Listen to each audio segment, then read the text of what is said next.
Good morning. Well, look at my volume. What the hell is going on there? I'm peaking a lot. Okay, that's not what I want. Let me just adjust on Logitech G Hub. Hello, hello, hello. Nice to see you. Nice to see you. So I'm pretty sure my volume will be absolutely off the charts. I can't, unfortunately. No, well, actually, I can monitor it. What am I saying? Let me see. Let me see. Let me see.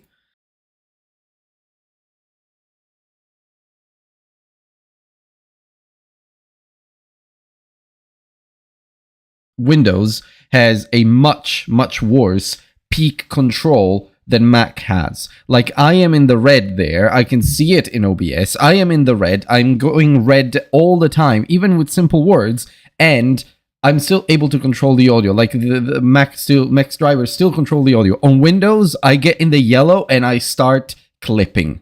I have no idea why that is the case, but that is the case. So I mean, I guess we just have to go do what we have. But let me just make sure that we have a good compressor here.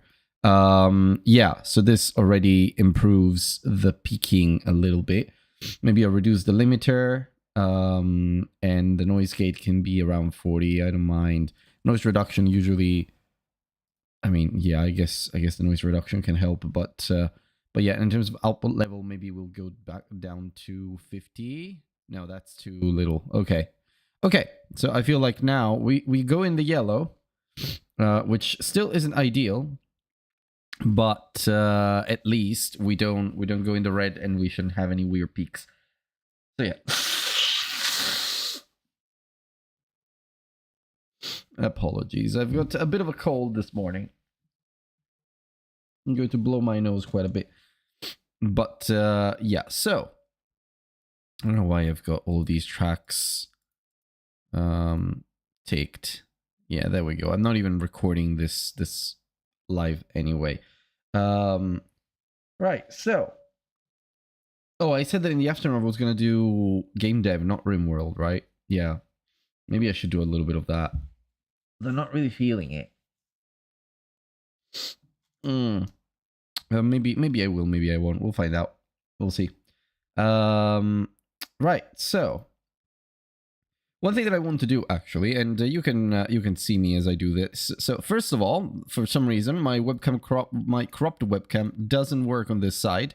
I'm going to try and re-enable it. Here we are. Okay. Hello.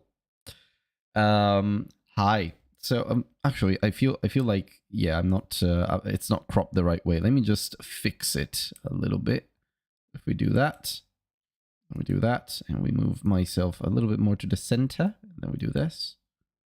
No, wait. Yeah, I need to do something like that. Here we go. Okay, because I will be, yeah, no, I will be on this side. So that's what I have to do, and then I have to do this. Okay. Yeah, I think you can see me a little better now. Should be all right. Here we go. Okay. So if I do like this, yeah, perfect. Great. Hello. Although, to be fair, I mean, the camera isn't exactly pointed at me, but it's actually angled correctly, so it's fine. Right, so this is the Logitech G Hub. Don't mind it at all. Oh yeah, but my second monitor is a little bit wonky, so give me a second. General displays, and we have to do arrange, because it's supposed to be a little bit more like that. Let's see if that's true. Yes, that's a lot more accurate. Okay, great. I'm on my second monitor, as you can see here. Right, so what I want to do actually is install a couple of plugins which I have on the other side. I don't know if I... that's for OBS, so we can chat in the meantime, and then we'll just get into the episode in about, I don't know, maybe 15 minutes. So first of all, I wanted to install this background removal. I'm not going to apply them now, but I'm going to apply them next time, just because, yeah, there we go. macOS background removal, that should work. And then, I don't know, top OBS plugins, Mac. I should be able to find Best plugins for OBS. Okay, so so first of all, move transition OBS. Yeah, that's move, and this is a good one. There is a macOS version. Great.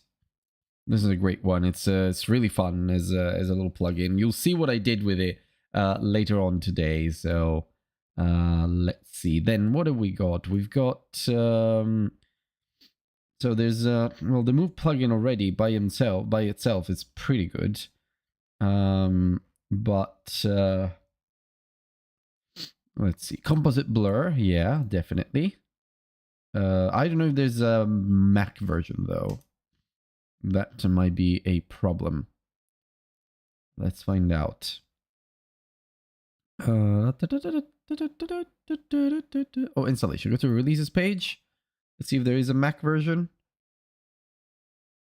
Mac OS ARM64 Universal x86 64. Is ARM64 the Apple Silicon? Oh yeah, it is ARM64. Okay. So this is for my computer. Give me a second.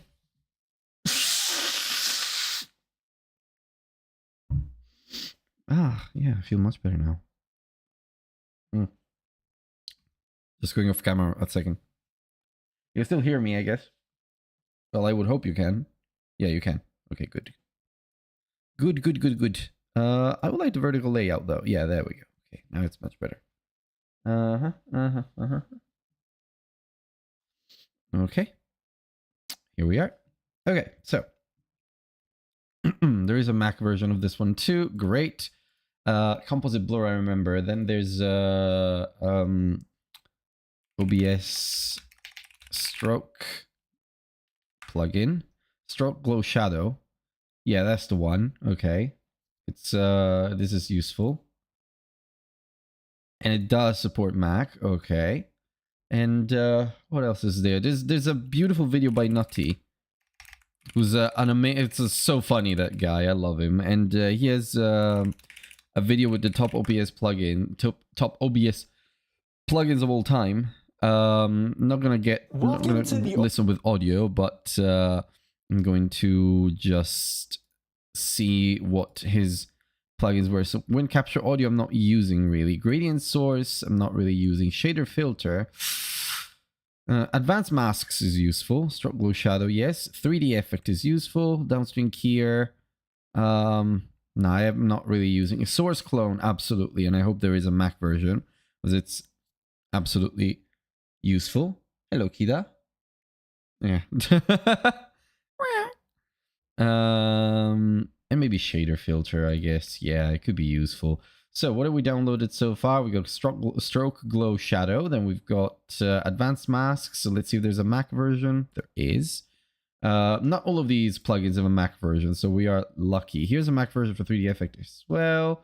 Source clone fortunately has a Mac version. And lastly, shader filter. It has a Mac version. Okay, so we can actually install all of these. Let's get to doing this. And these are like, I was playing around with OBS recently, and like all of these plugins are just amazing. Oh, wait. Open. Revise for a moment. Yeah, okay. I would still like to open it. Okay, never mind then. Let's move transition. That's background removal. It's useful, but it doesn't let me bypass it anymore. Composite blur. Why does it keep doing it? Okay. Let me see if I can fix this one.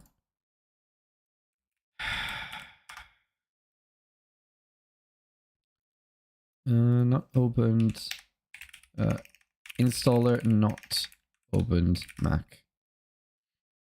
No, it's not. Notification can be open.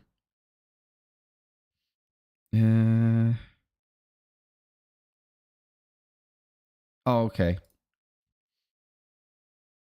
Let's see. Is that open with installer? Can I? Oh, come on.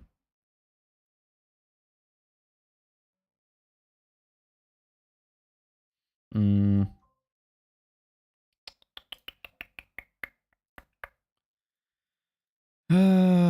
It's weird. Like, I should be able to open these packages, but it just doesn't let me. I know that Apple could not verify it. I can verify it.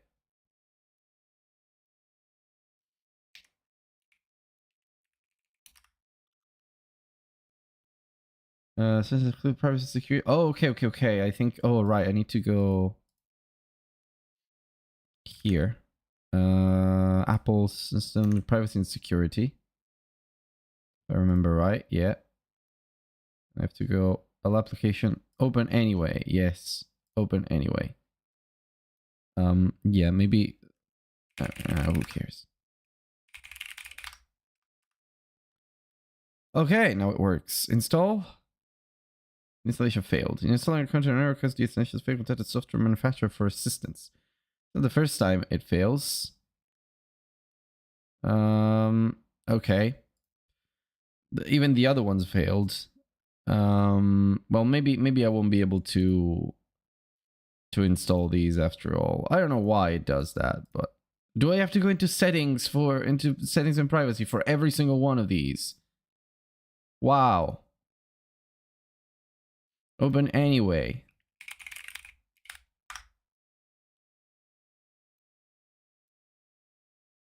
Installation failed. It might be because I have. Oh no. It might be because I have. Let me put them back here. So what I'll do is I'll just, for now, I will keep them here. I will probably do a new folder with these and do like OBS plugins, and I'll try to sort it out after. Weird though. It might be because I am on now Tahoe, macOS Tahoe 26.0. And maybe it doesn't want to do that to those. But yeah, so in the downloads folder now I've got OBS plugins. I will just move them to somewhere, I don't know, in the diarist. There we go. Here maybe. Inside my I'll just put in there. It's all right. Okay, well, installing the plugins was a total failure. Let's get into editing the episode. Right, so if we go into the Indie Diarist here, episodes, here we go. Okay, we can get started somehow. So we're here already on the Indie Diarist Chrome profile. So what I'm going to do is I'm going to go on Riverside, open as usual my stuff. So Spotify, the Indie Diarist on Patreon, and Buffer for later. Then here on Riverside, we have two. We have to.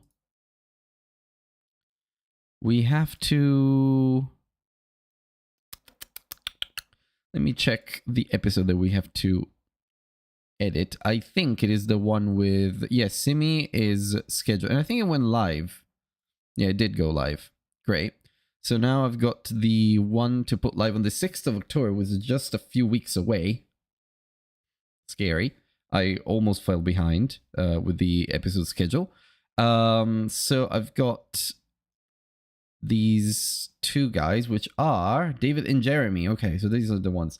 I should probably edit 2 episodes today. I feel like I might be able to. But I guess we will find out if we can or if we can't. In the meantime, I can do that. Oh no, I need to disable Stage Manager for this. Otherwise, I'm going to be in a lot of pain later. So, Stage Manager. Don't enable this. Oh, there we go. Okay, much better. Let me close that. Close this. Anything else? No, we're fine. Okay, so I feel like we should be able to edit both of these episodes today. Let's find out. Let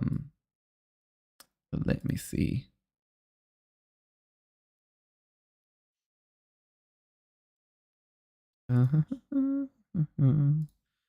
Okay, so where are we here? Right. So I think we will be able to edit both of these episodes today. Let's see where we get to, but if I don't get started, I will not definitely not make it. So let's just do it. Recording. One thing that I would like to do is actually have the video, like edit the video instead of the audio and upload to Spotify as video. Because Spotify is able to split the video from the audio, so it might be an interesting experiment if I start doing it, and I might start doing it with this episode. The thing is, I already have a magic episode. I don't know what that means, but let's try that. Let's go in and edit it. See what happens. I don't need the co-creator. All right, hello everybody and welcome to... First of all, these subtitles absolutely freaking not. We need a different style for the captions. We need... I don't even know if we need the captions, I'll be honest. I mean, we have them, so might as well. And I don't want to have anything weird, so maybe we do this, and we add a little... Not boxed. Reveal, yes, but I do kind of want like a little shadow effect. A little drop shadow. I don't know if we can have it, but... Well, first of all, we have to apply the brand as well, so we do that. But, here's what we can do. I don't know if I've exported it in my shared folder here. Sorry, this is me doing thumbnails. Let's see. I don't think I did. Export the... Oh, no, I did. There we go. Okay, we have this. We have this one. I made this one just the other day. It's very cool. Look at that. I'm going to use it on like videos, as in like long form videos and whatnot, to animate the background. I think it's going to be pretty cool. I don't like how choppy it is, like the animation. It's not as smooth as it could be. I feel like maybe I need to optimize it a little bit. It's not like, I think it's supposed to be 60 frames per second, but I don't think it is. Sorry. This is how it's going to be today, I think. Yep. This lovely animated background was conceived to be, you know, why does it have a black frame at the end? Yeah, that's something I have to adjust. But we can try that. I mean, let's see. Design, background. Can it be not an image? Can it be like a video in the background? I suppose probably not. If I want to do that, I suppose I'll have to use... Oh wait, there's this one as well. Well, I guess this works. Yeah, I guess this can work. Okay. A little bit more spacing, maybe. Yeah, that's cute. Then in terms of corner radius, I think this mimics the corners pretty well. All right. Textiles, title. I mean, I don't need anything there. Design, captions. Oh, I can personalize the captions if I got the... Oh, intro and outro. Okay. Right. All right. Hello, everybody, and welcome to a new episode of the Indie Diarist podcast. This is Antio, your loyal Indie Diarist. Antio. Good lord. Okay, yeah, no, that's gonna be interesting. Ant. This is Ant. To your loyal Indie Diarist, as you probably have heard from the intro. I don't know why I keep repeating myself twice. There is no intro here, to be fair. I might record an intro. Hello, everybody, and welcome to a new episode of the Indie Diarist podcast. This is Ant, your loyal Indie Diarist, as you probably have heard from the intro. I don't know why I keep repeating myself twice. You probably hear desktop audio a lot. And Jeremy, and this is going to be a very special episode, but I'll let them say why. And actually, I'll just hand it over to you guys. So please say a few things about yourselves, what you do, where you're based, and what you're working on right now. And we'll start with David, maybe, who's on the left side of my view. Sure. Well, hello. As you just said, I'm David. I'm based in Toronto. Jeremy as well. A slightly concerning thing in terms of the recording. I feel that my audio is clipping quite a bit, which is annoying because now I have this setup, and I think I recorded it with this setup without lowering the volume. So I feel like the audio quality for myself in this episode is not going to be the best. So what does the magic episode do exactly? So I feel like David and Jeremy, okay, that's fine. With the co-creator, What does it do? Generate an image to drive engagement, episode title, episode description, summarize your episode. Okay. Oh, look at that. Transition from TV writing to game development. Is that a catchy title? I don't know if it is.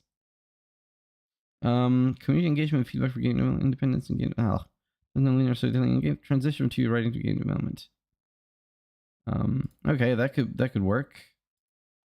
Oh, give 5 options for an episode title, highlighting challenges of non-linear storytelling transition. Okay, transition from TV writing to game development. Let's see. Well, this is an interesting tool. It's obviously using Gen AI, but from script to screen, TV writers enter the gaming world. Okay. Level up TV writers transitioning. No. TV to game writing new worlds. No. From TV plus to game narratives. I think I need to change the prompt a little bit. So let's see. Promote. Oh, look at that. Look at all these tools. That's great. Make ready to share. Improve audio when necessary part. Improve sound. Remove unnecessary parts. Enhance visuals. This thing could save me so much time. Obviously, using Gen AI, which, you know, is a bit of a bummer. It removed 12 pauses. There's a lot of like filler words, 60 ums and ahs, and then there's a lot of fluff. What's this fluff? Oh, thank you for saying what I'm talking about is fluff. Remove the segment. It seems to not be meant for public viewing. Okay. This part appears to be a backstage discussion or intended for the audience's ear. Oh no.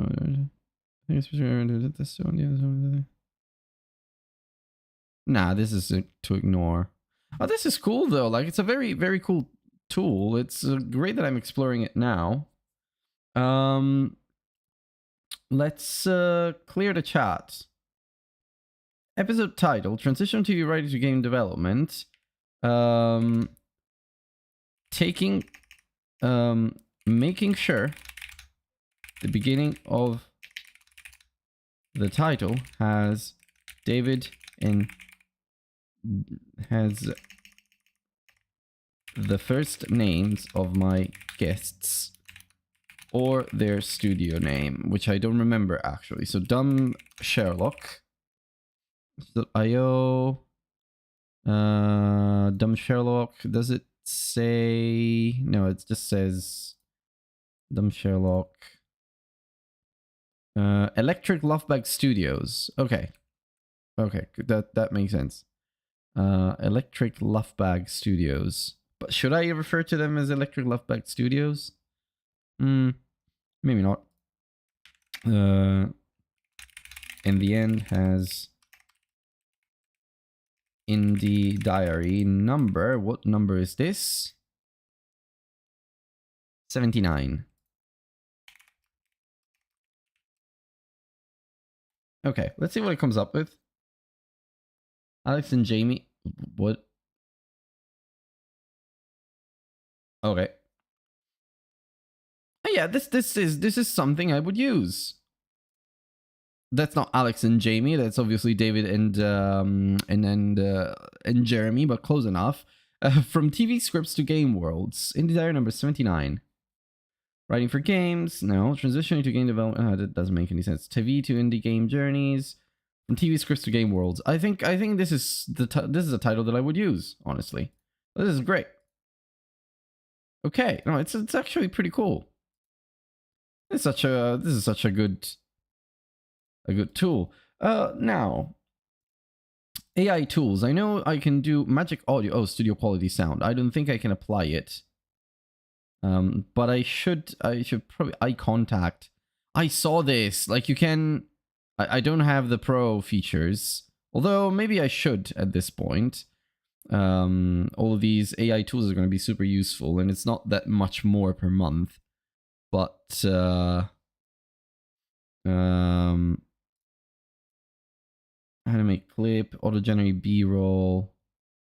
Only available clips under 5 minutes. Ah, yeah, cool. You can do all of this stuff. Wow. That's really, really good. These features are amazing. Okay, well then, when it comes to the audio then, what I think I should do is go in here and apply, not magic audio, because it will destroy everything, but I will apply an EQ and maybe focus on my own stuff here. What I say. Hello, everybody, and welcome to a new episode of the Indie Diarist podcast. This is anti loyal Indie Diarist, as you probably heard from me intro. I don't know why I keep repeating myself twice. But here with me are David. It's not a matter of EQ. This is going to be a very special episode, but I'll let them say why. And actually, yeah, it's not a matter of EQ. It's a matter of clipping. I think that I need to do the magic audio on my track, which says this may take a few minutes, but let's see. Cool stuff, though. I mean, it really works well. It's really nice. I can do the intro. And I can put the music. Oh, well, I can put the music. I just can't put it the way I want to. But that's not a problem because I never move around the segments anyway. What I could do is export the intro and the outro. Maybe add it here. Yeah, let's do that. Why not? Why not? This is gonna be a... Oh, look, I can't use their music, their royalty-free music. Joke's on you, I got one made for myself. Let's go into Logic Pro.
Hello? Okay, I'm back. What the hell happened there? I think you weren't hearing me. For how long have I spoken without you guys hearing me? Probably quite a while. But anyway. So I was saying AI really interesting, really cool, but the video element really cool. I think is going to be useful.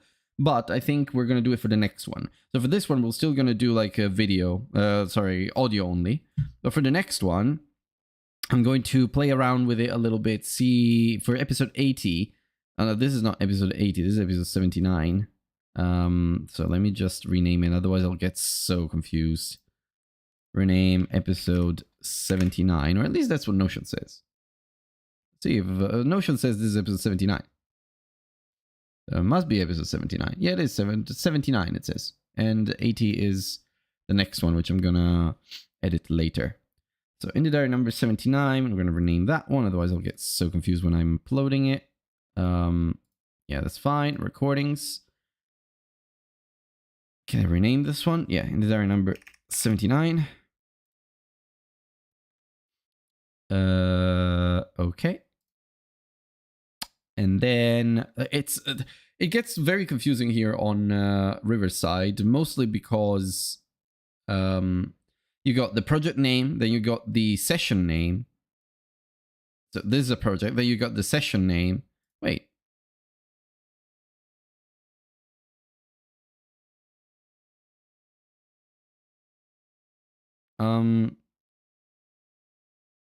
Was I?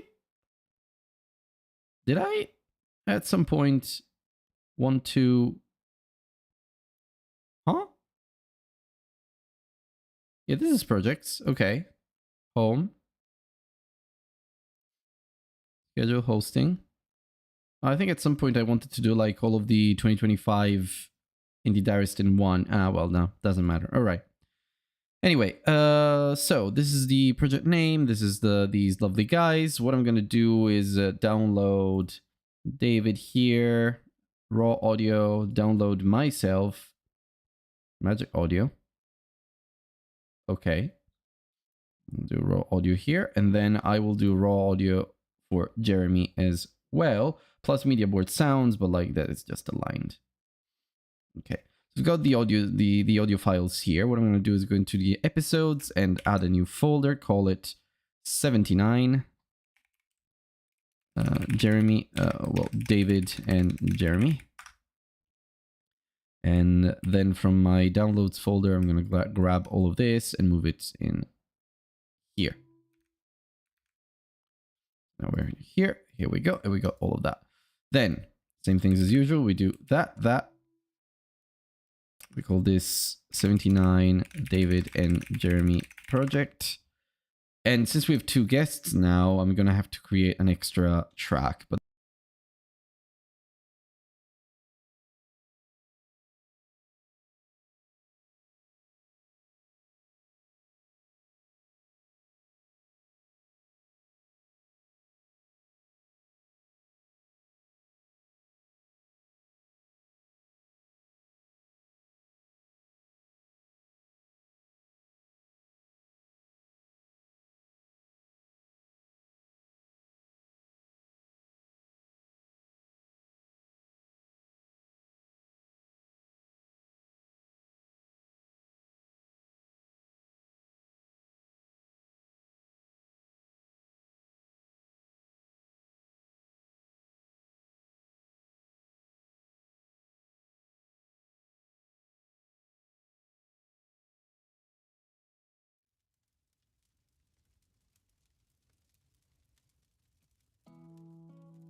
I swear, OBS doesn't want me to work today.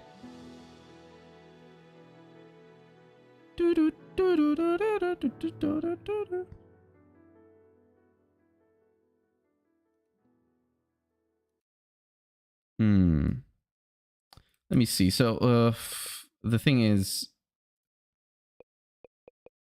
thing is, wait, oh, like this. Okay. So Yuri told me back then, back in the day, that I needed to have very specific beats for this stuff. So let me just add a new track. Let me duplicate this. There we have it. And let's see if I can, yeah.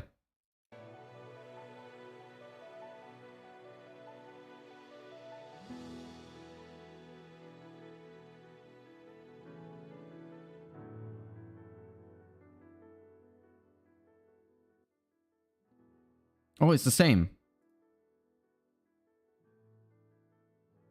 Okay. Okay. So I don't need the second section. But I might need to do something like this.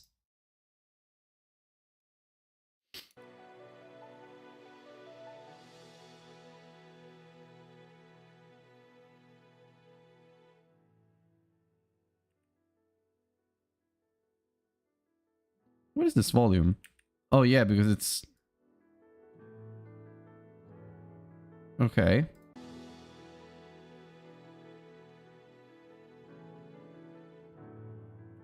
This is when... This is where the... Yeah, I need the automations to be used. Ah yeah, here we are. Okay, and then what I can do is place this one here.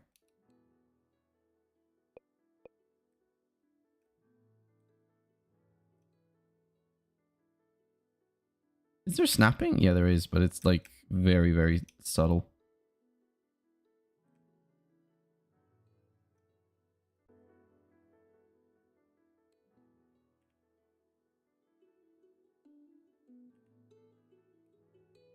I don't think it's in sync.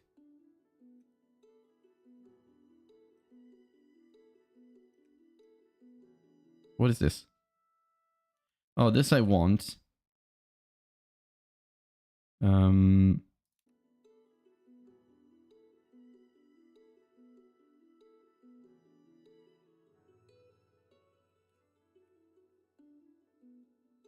no, it has to be in line with this one, I think.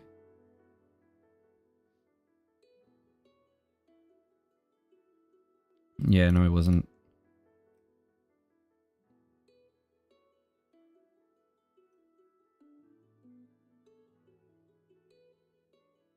Mm-hmm.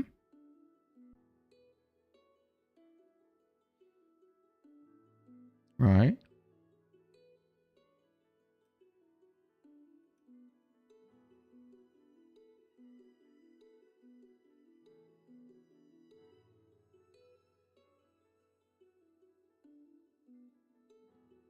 Hmm. Oh no, okay, this one is supposed to be when it ends.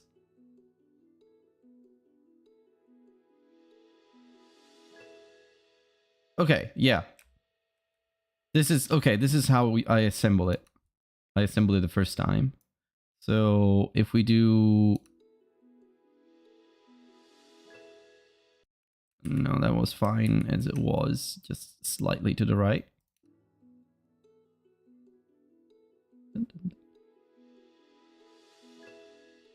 No, that's behind.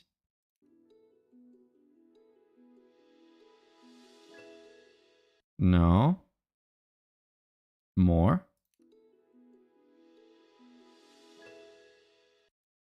Maybe like that. Okay. So this is the shortened intro.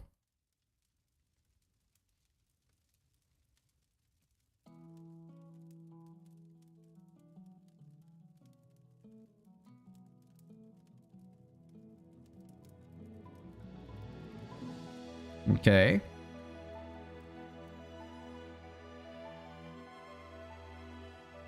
I love this intro. It's just amazing. I love what Yuri did back in the day. It's just... It was Christmas of the first year, I think.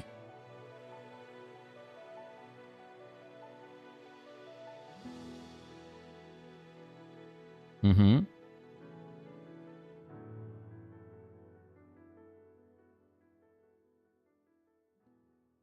Mm-hmm.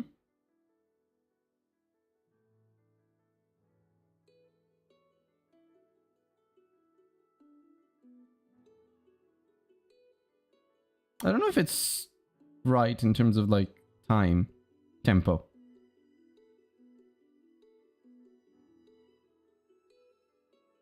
Seems to be. It is. It is actually. It is pretty synced. Okay.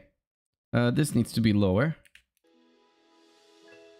Okay, and instead of being like a full minute, this is now 30 seconds, and here's where the episode starts.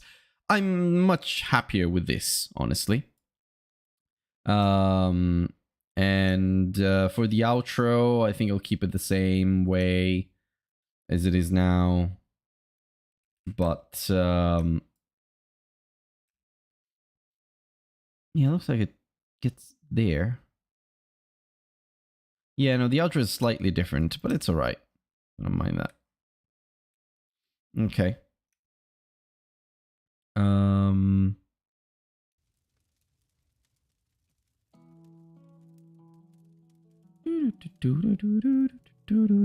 Okay, and then we go there. Then this one lowers, goes down. Then here's where I start talking.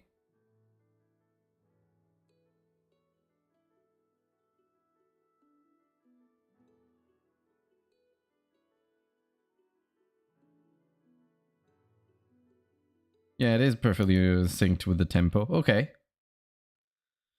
All right, and then we just save this. I highlight this and I'll do a very simple, let's do a bounce, and I'll do this like that, and I'll call it podcast intro short. Okay, and then I'll do podcast outro, and this way I've got some nice files here. There's a section, do podcast outro. And what I have to do before I do anything else actually is I have to go in here, open the template, close, open the template, and here I have to basically replace the tracks because like I should have probably done this job over there, but like feel like now otherwise I will have to rebuild it every time. So I'm gonna go into the template. Save, yes. Delete that. You select the selected and following. About the reasonable tracks, paste some tracks with matching track objects. Change or gender, then set the material. The regions you're about to paste. Yeah, okay. Okay, no, we're gonna do this instead. Paste some tracks with matching track objects. Okay. I'm gonna do. Oh no. What if I do this? These are selected and following tracks. Ah, here we are. Okay, good. Okay, main theme 1, 2, 3, and 4, and we are over there. We're fine. Actually, can I optimize this even further and put this up? Yes, I can. I absolutely can. So I can get rid of one of these, and I can delete this track. Yes. So I only have 3 main theme tracks, which I can actually group. And also, 1, 2, 3, 4, I need that every time while I'm there. I'm going to do like this, create track stack, folder stack. I'm going to call this main theme. There we go. Big ass optimization here. So now I've got the main theme under one track stack. Good. Then I've got myself. Then I've got the guest. Great. Almost makes me want to redo the other project. And actually, I think I might just do it. Also, I think this goes at over the hour. Yeah, about an hour. But these days I do much shorter episodes. So let's get around the 45-minute mark. Something like that. And go over here. Okay. And here we are. Okay, so this is a new template optimized for this stuff. What I'm going to do is just delete that. I'm going to do 79 David and Jeremy project. No, project. And I'll open this. Okay, with the main theme open. Great. And then we've got the metronome, we've got everything. Okay, perfect. Perfect. What I can also do is just make this larger now, because who cares? But I'm gonna have to have 2 guest tracks. So one is gonna be David. One's gonna have to be Jeremy. I also need another track, which is for the background music, which is for the quiz. No, I'll say prologue segment music. Okay, so now what's going to happen is I'm going to import all of these tracks in here. So we go and coming in at about there. I think that's correct. Is that correct? It is correct. Look at me. Yeah, I'll do it that way. Put it like that. Then I'm gonna need our good man David. Put him over here. I'm gonna need Jeremy. Put him down here. And then the media board sounds over here in the prologue segment.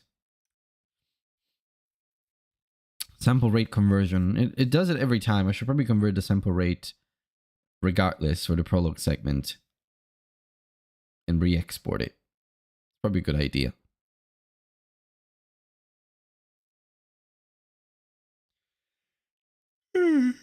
Anyway, how are you guys doing this morning? How's Saturday treating you? Are you all right? This should be a relatively easy episode to edit. It was fairly short, and the next one is going to be even shorter. So, good stuff in a lot of ways because it's, well, more snackable for you guys when you listen, but also, yeah, easier for me to edit selfishly. So let's see. We are over here. I'll have to record the intro as usual, but let's see what happens.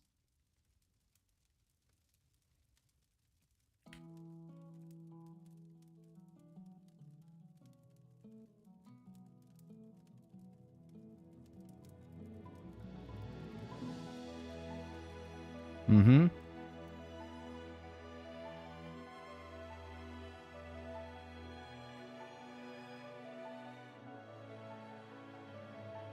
I'm wondering if I should even start talking here so that I can get the intro a little shorter even.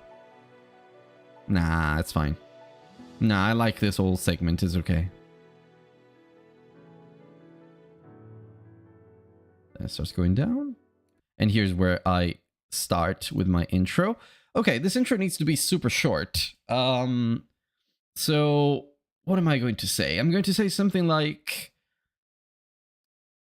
hello, welcome to a new episode of the Indie Diarist. In this one, this is Indie Diary number 79. Lovely to have you here, whatever. In this one, I'm speaking to David and Jeremy, two TV writers who turned to game development and are now working on their first game, Dumb Sherlock. So as usual, I want to shout out to my amazing Patreon now, because I've only got one. Peleg, you're amazing, and let's get into the episode. Okay, something like that. I think I don't even have 30 seconds. I've got like... Yeah, I guess I got 30 seconds. Yeah, I guess I've got about 30 seconds to get that in, and it's fine. It's totally fine. I need to work on being more concise. So, I'm going to get started now. I'm going to 1, 2, 3, 4. All right, hello everybody, and welcome to a new episode of the Indie Diaries podcast. Why is my volume so low? All right, hello everybody. No. What is this with my volume being so low? Is it the compressor? It probably was the compressor, I'll be honest. This one should be tighter, please. Okay. Yeah, it might have been the compressor. Let me do a few tries.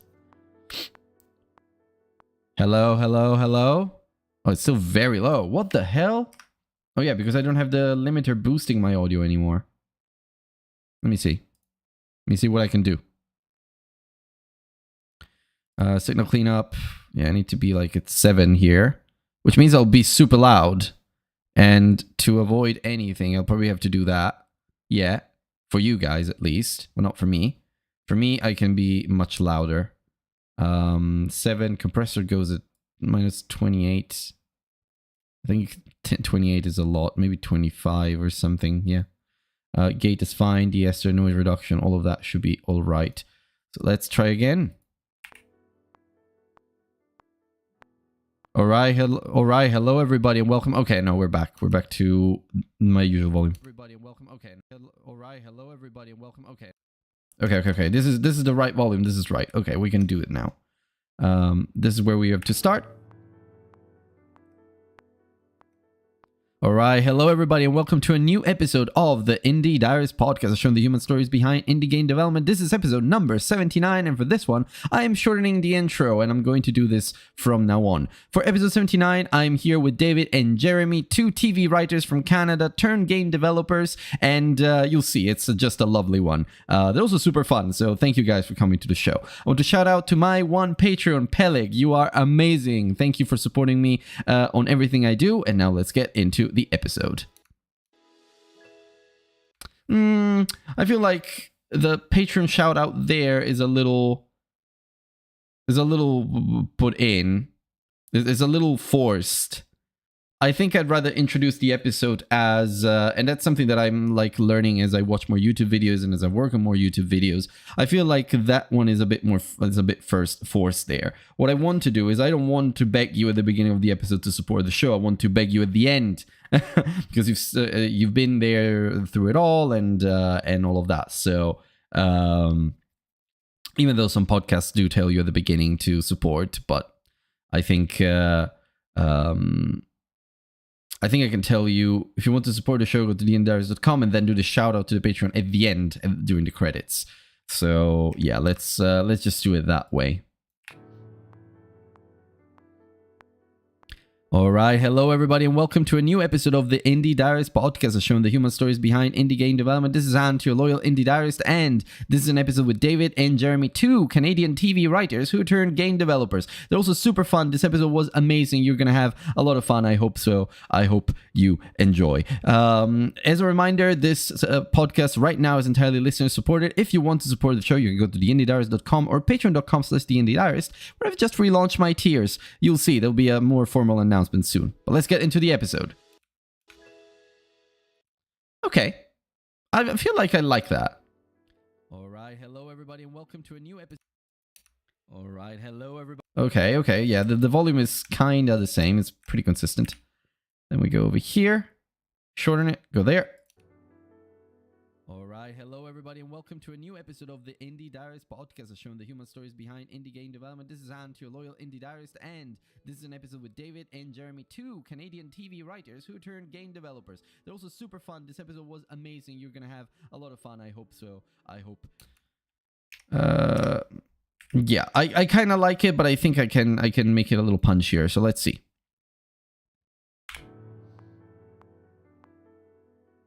All right, hello everybody, and welcome to a new episode of the Indie Diaries podcast. This is Ant, your loyal indie diarist, and this is Indie Diary number 79 with David and Jeremy, two Canadian TV writers turned game developers. It's a very interesting story. The guys are super fun, and well, I'll take the chance to say thank you for wanting to come onto the show. That was so lovely. This intro is shorter than usual, and I'm going to make them much shorter going forward, just so we can jump into the episode much quicker. So let's get into it. Indie Diary number 79. Getting there. I think I'm nailing it. The thing is, because I have to mention right now that the intro is shorter, I am losing seconds. So I think I need to do it in a different way. Let's see. All right, hello everybody, and welcome to a new episode of the Indie Diaries podcast, showing the human stories behind indie game development. This is Ant, your loyal indie diarist, and this is Indie Diary number 79 with David and Jeremy, two Canadian TV writers turned game developers. Very interesting, very lovely guys, and by the way, thank you for wanting to come onto the show. This is one that I hope you will enjoy. You will also notice this intro is slightly shorter, and that is because I want you guys to get into the episode much quicker from now on. So let's get into it. Indie Diary number 79. So I'm not going to mention Patreon here. I don't have the space. I don't have the time. It's nice to do it this way. It's nice to make it this short so that, whoever is listening can get into the episode much quicker. But from the next one, I'm going to shove Patreon in there. And obviously, if I have any longer announcements to make, then I will use the long version of the intro. But right now, I don't have anything to announce besides the fact that I have you have a little spoiler, but I'm relaunching my Patreon tiers. I'm going to change them now that I'm doing more YouTube and such. So I've come up with a few new benefits and whatnot, and I think they might be interesting for new people wanting to support the show. So we'll see how that goes. But yeah, so intro is done. Let's get into editing it. And instantly I can see I need to move these a little bit. All right, hello everybody, and welcome to a new episode of the Indie Diarist podcast. This is Anti, your loyal Indie Diarist, as you probably have heard from the intro. I don't know why I keep repeating myself twice, but here with me. Yeah, that's a good point. That's another optimization that I can do from now on. In the intros, I don't have to say, welcome to a new episode of the Indie Diarist podcast. This is Anti, your loyal Indie Diarist. Those are words that I can save. And I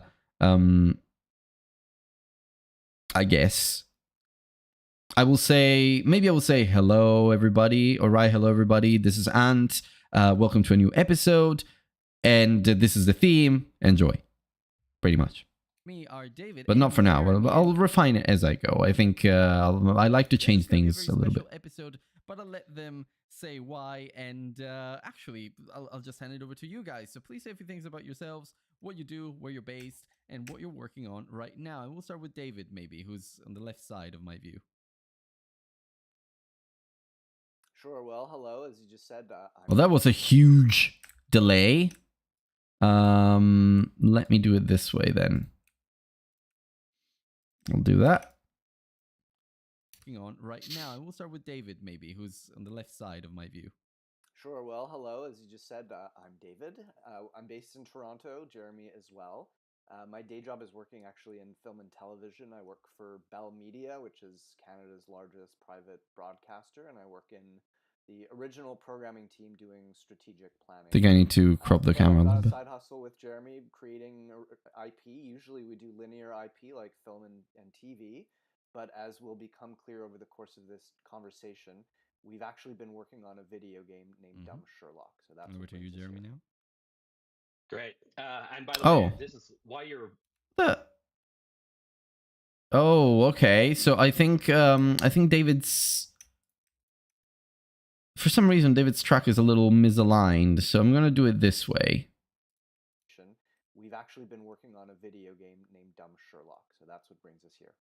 And over to you, Jeremy, now. Great. And by the way, Anne, this is why you're repeating yourself twice, is because there's two of us. So Yeah, you got to double up on everything. That's a good way to put it. I also do it when I only have one guest, so that's I don't know the excuses there. Sure. Well, yeah, I can't help you on that one. But okay, I need to apply something to this track. Like the clipping is absolutely insane. So I also do it when I only have one guest. This is my track. So what I'm gonna do is I'm going to apply maybe a compressor. Yeah, I'm gonna do it that way. Let's see what we can do here. That's a good way to put it. I also do it when I only have one guest, so that's I don't know what the excuse is there. Sure. Well, yeah, I can't help you on that one. But so yes, I'm Jeremy. Okay, I need the threshold to be about. I also live in Toronto. Grew up in Montreal. Went to high school. That's a good way to put it. I also do it when I only have one guest, so that's I don't know what the excuse is there. Sure. Well, yeah, I can't help you on that one. But okay, it detected the peak, and I think it compressed it a little bit. This limiter, I mean, do it that way, but this is the threshold, so. So yes, I'm that one, but. Yeah, I guess it did it. So that's I don't know what the excuse is there. Sure. Well, yeah, I can't help you on that one, but. Okay, yeah, that kind of worked, I guess. On everything. That's a good way to put it. I also do it when I only have one guest, so that's I don't know what the excuse is there. Sure. Well, yeah, I can't help you on that one, but. Okay, yeah, maybe if I do like that. So yeah, that one, but. Good lord. So I don't know what the excuse is there. Sure. Well, yeah, I can't help you on that one, but. No, let's do like 30, okay. Yeah, so this is a problem that's gonna come back to bite me. I need to really make sure that I'm not too close to the microphone, and with the gain I'm not screwing it up basically. And that's something I need to work out for future episodes. Because yeah, okay, apparently it's not just Windows, it's just I need to be very, very careful with the volumes and whatnot. It will take me so long to tweak them. That's a good way to put it. I also do it when I only have one guest, so that's I don't know what the excuse is there. Fair. but- Well, yeah, I can't help you on that one. But It's terrible. I'll be honest. Like all the clipping it's awful. Ah well. so yes, I'm Jeremy. I think for this episode, I'm the other half of this equation. I also oh my god, what was that? Jeremy. I'm the other half of this equation. I also live in Toronto. Grew up in Montreal. Went to high school with him. I'm Jeremy. Yeah, no, I'll cut that. Too many audio issues in this one. I think it's not the the other half of great. this equation. I also live. Okay, I'll cut this bit. Do that, and I think do I have like some? Yeah, I do that. I also live in Toronto. Grew up in Montreal. Went to high school with David. That's how we met. Did you say that, David? I wasn't listening. Oh my god, that's.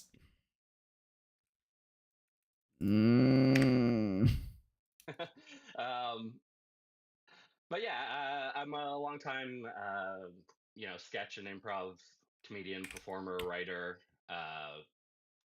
God damn it! The problem is that on this episode, I probably did laugh quite a bit because it was a fun one. So this is going to be a painful one to edit. A little bit elsewhere. Damn I it. started at the UCB Theater in LA, and the second city here in Toronto. I had this idea with stuff, scripted, unscripted, and we had this idea we liked that we wrote as a sitcom, and we really the right time. We like the. I need to know. Let me go and see. Just so I know what I'm working with. Does this track have the same issues? Let me just download my audio from the next episode and have a very quick check. I need to get it right. I need to get it I need to fix it. We ran through all of them with just I guess we were just 3 No. seconds over to work on how it's like. What's been one of the most memorable reactions players had to your the answer to. No, this is better. Okay, good. I think after David and Jeremy, I was still. I don't remember. Maybe for David and Jeremy, I didn't have this set up quite the same way. I have to check the video. Oh no, I already had the filter and such. This filter and such. Okay. But yeah, so I mean, I'm really sorry for anyone who will listen to the episode. I will drop something in the description saying still playing around with my setup and such. I've changed my setup, so my audio for this episode was in a transition phase or something like that. So I will sound bad. The idea we don't yeah, that's not great. And that's what brings us here today. Yeah, and I think that's a very interesting premise, and we'll dig into it throughout the course of the episode. But one thing that you mentioned in your first email to me was that despite zero programming or game design experience, you're trying to work on this video game. But you've recently released a playable demo to surprisingly positive fanfare. As you mentioned, so that was really interesting to me. But fortunately, when I speak, it's not as bad. Into Dumb Sherlock and what you guys are doing with your game, possibly as a way to promote your work as TV artists or TV. We get into the meat of the episode. We'll not to go on a date with at the end. Unfortunately, I'm sorry, Jeremy. I know that you were expecting. Oh, that wasn't too bad here. Okay. No, you were expecting more from. Maybe because I wasn't screaming directly into the microphone. I'll get over it. It's fine. Yeah, but we'll get there. But we can reconnect after this call. Maybe we'll see. But yeah, so I'm going to ask you. Okay, no, it's fine here. I don't know what happened there. It's fine here. The problem is I have a very high pitched laugh because I laugh like kind of like Mickey Mouse. So this stuff does happen, unfortunately, and it's the most annoying thing ever. Let me just adjust my camera there. Yeah. But yeah. As many questions as I possibly can in just 60 seconds, and I want you guys to answer as quickly and concisely as you possibly can. I suppose both of you are gamers, so some of these questions will apply to you, even though you're not game devs necessarily. So let's see. I'm going to start a stopwatch here, and I'm going to stick to the 32. Let's see. I'm going to start. Let's see. To ask you as many questions as I possibly. Okay, I think I can cut everything. I did get some interesting feedback recently from another guest that I interviewed, which was the one right after this. Sorry. And he said if he had any feedback at all, it was to get into the prologue segment faster. So no preambles, just say, okay, this is all the question in 60 seconds, and let's go. A stopwatch here, and I'm gonna stick there. And It's our favorite kind. You're going to hear it live, actually. So no copyright infringement there. It's our favorite kind. So as I start the music, I want to ask you, what is the as I start the Okay, yeah, for example, I can just cut here. Like, all of this is fluff. I don't need it. It's just, I'm an over-explainer. Let's see, I'm gonna start. So, as I start the music, I want to ask you, what is the first game you ever fell in love with? Legend of Zelda: Ocarina of Time. Okay, no. I think I want the music here. The first game you ever fell in love with? Legend of Zelda: Ocarina of Time. Okay, no, that's nice. If you could only play one genre for the rest of your life, Jeremy, what would it be? Ooh, I like a big open world game. Okay, that's. I know it's not exactly the genre, That's but all right. close It's enough. a sub. Well, it's a method. I say it's a way of making games. What's the most underrated game everyone needs to play, David? This is a difficult one. Diablo 2. All right, yeah, why not? Yeah. Diablo Jeremy, 2. Your game in one sentence. Wait, wasn't Diablo 2 critically acclaimed? I don't think it was underrated.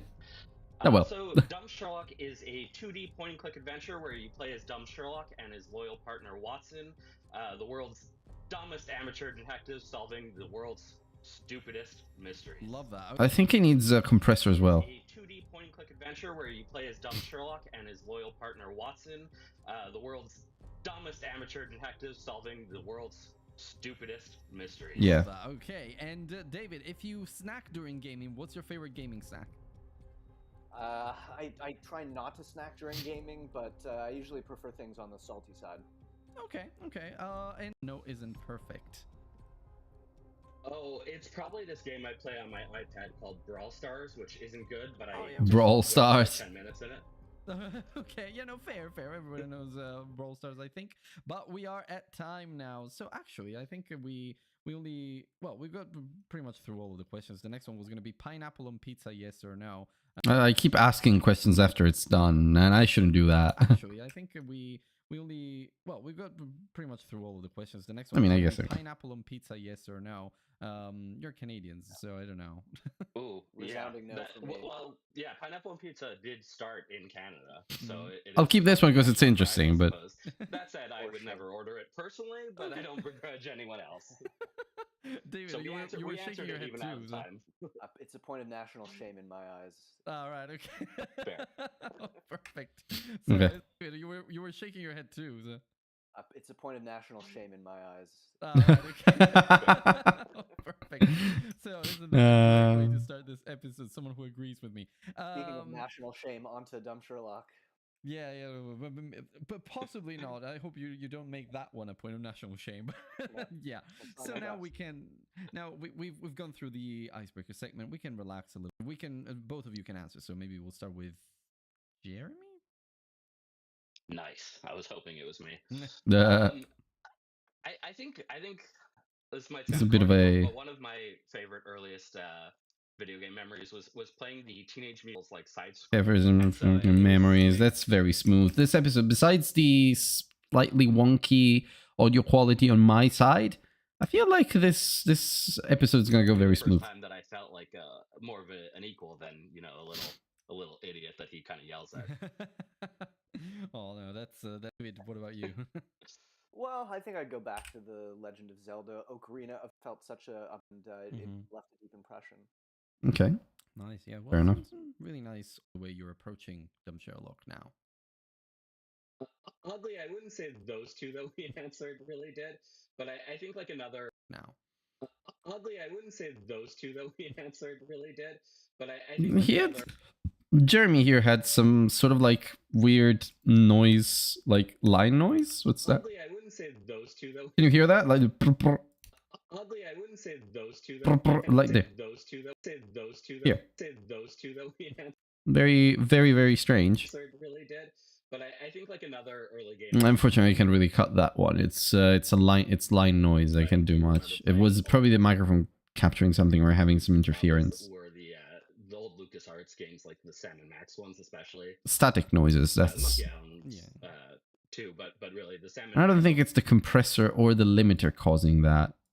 Too, but really the Sam and Max. But I think like another Right. those two though. I wouldn't say those. Yeah, no, it's there. I mean, the limiter emphasizes it because it raises the volume, but really did. I don't think I can do much about that. Another early game that I do remember playing a lot was. Although maybe Jeremy is a little tinny here, so maybe I can. Sam and Max ones, especially the Monkey Island, too, but really the Sam and Max ones hit for me. And I think those are, point and click adventures with a lot of humor.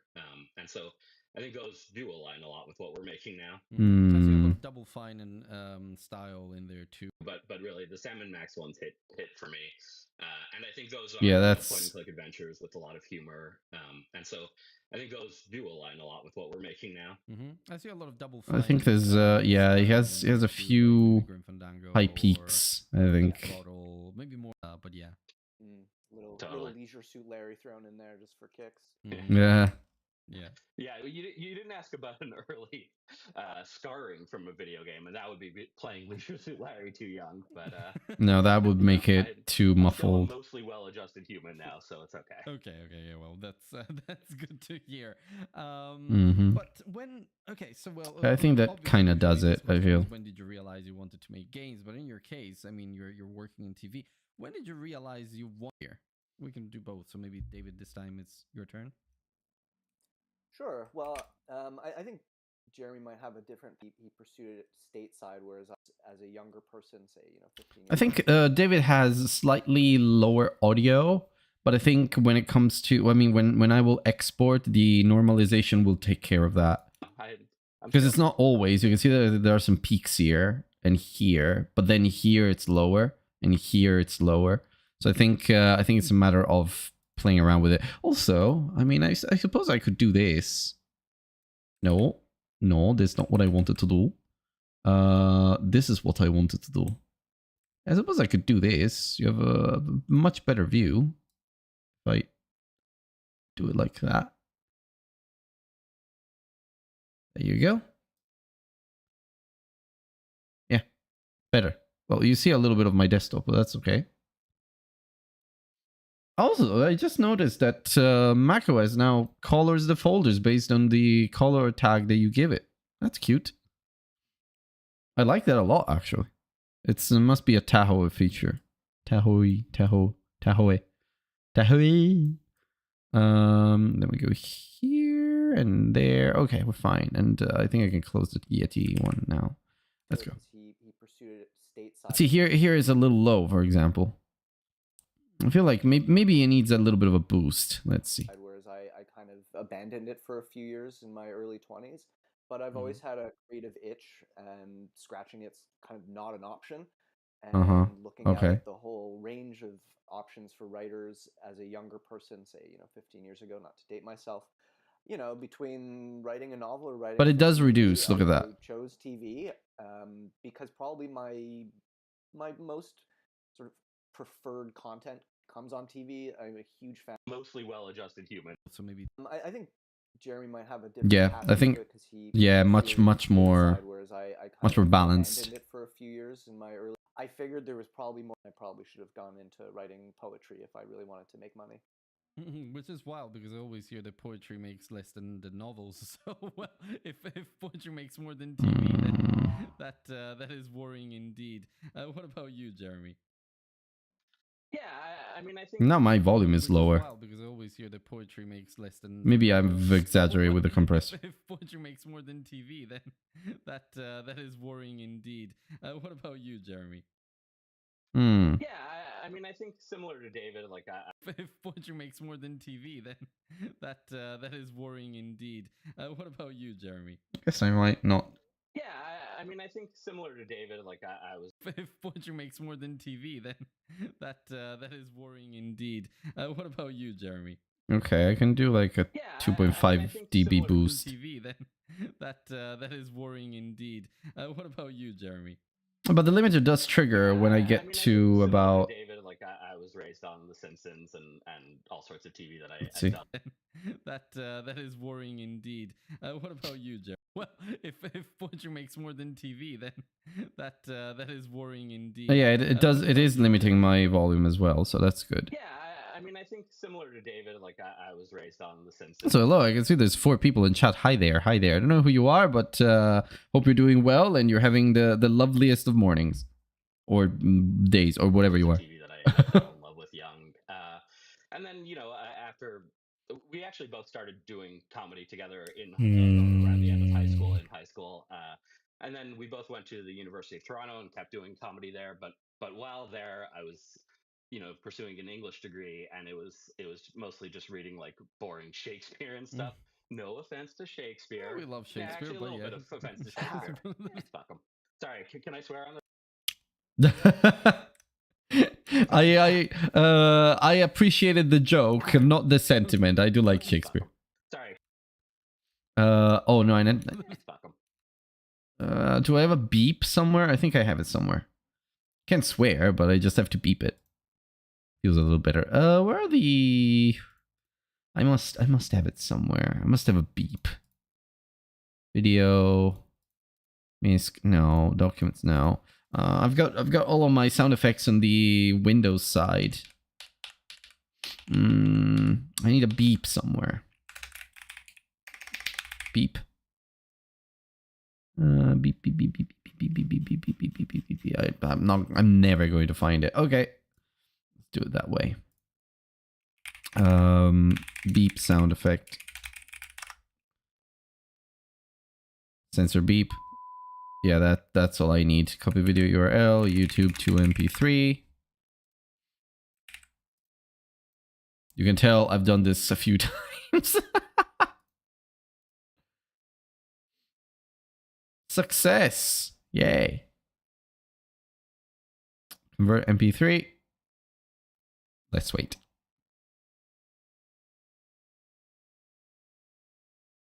Please support YouTube, mate. If I had the money, I would, my friend. I'm most definitely not a bot.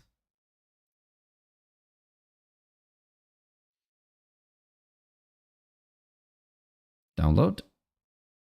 Nope. There we go. Oh. No.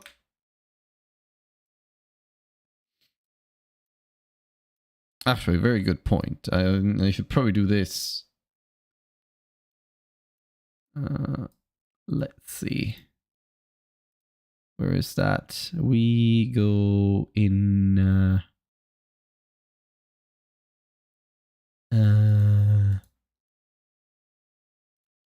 let me have a look.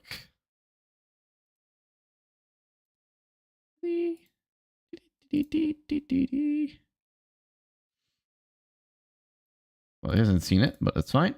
If we go into here, create post, and then same thing here. Oh, well, that's not too bad. I've got a decent amount of plays in the past month. That's good. Okay, I'll do a new episode here, and I'll just get ready for it. Okay. This will be ready for later. Right, so what were we doing? Fuck 'em. Sorry, can I? Ah, yeah, the beep. So I got this. Interesting, it has the little icon. Must be a new thing. So if we go into audio, I will just put this one here under a new folder called sound effects. Okay, and then I can just drop it there. Fuck 'em. So I have to be very precise here. Let's see.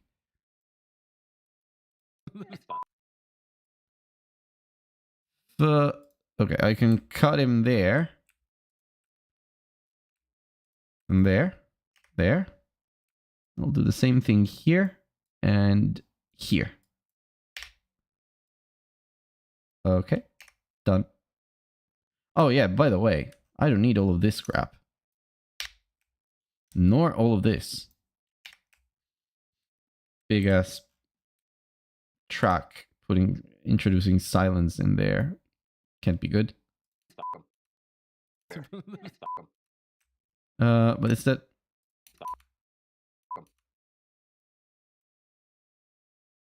Okay. Sorry, can I swear on this? I did. Yeah, Shakespeare, actually, a but little yeah. bit of offense to Shakespeare. Sorry, can I swear on this? We didn't Yeah, ask of that course, first. it's fine, it's fine. Good. Well then, fuck Shakespeare. Okay, another one here. Well then, I think I can put it there. fuck.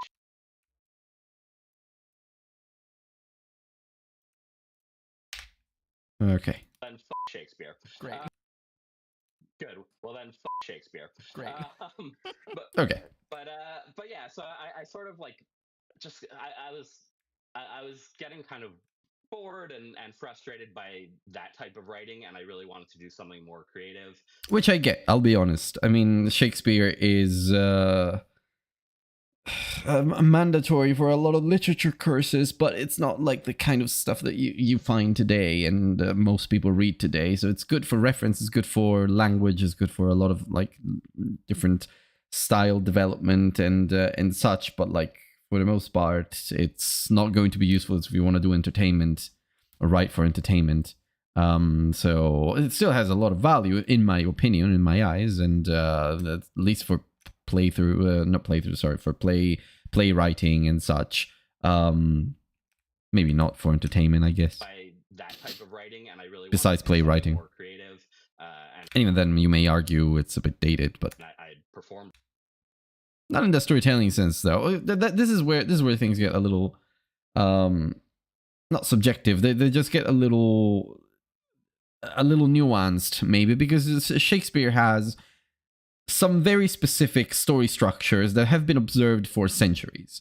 So I do feel like it is useful to study it and him and his works of writing and such for that alone. Maybe the amount of focus we put on studying Shakespeare word by word might not be the best approach unless you want to be a scholar.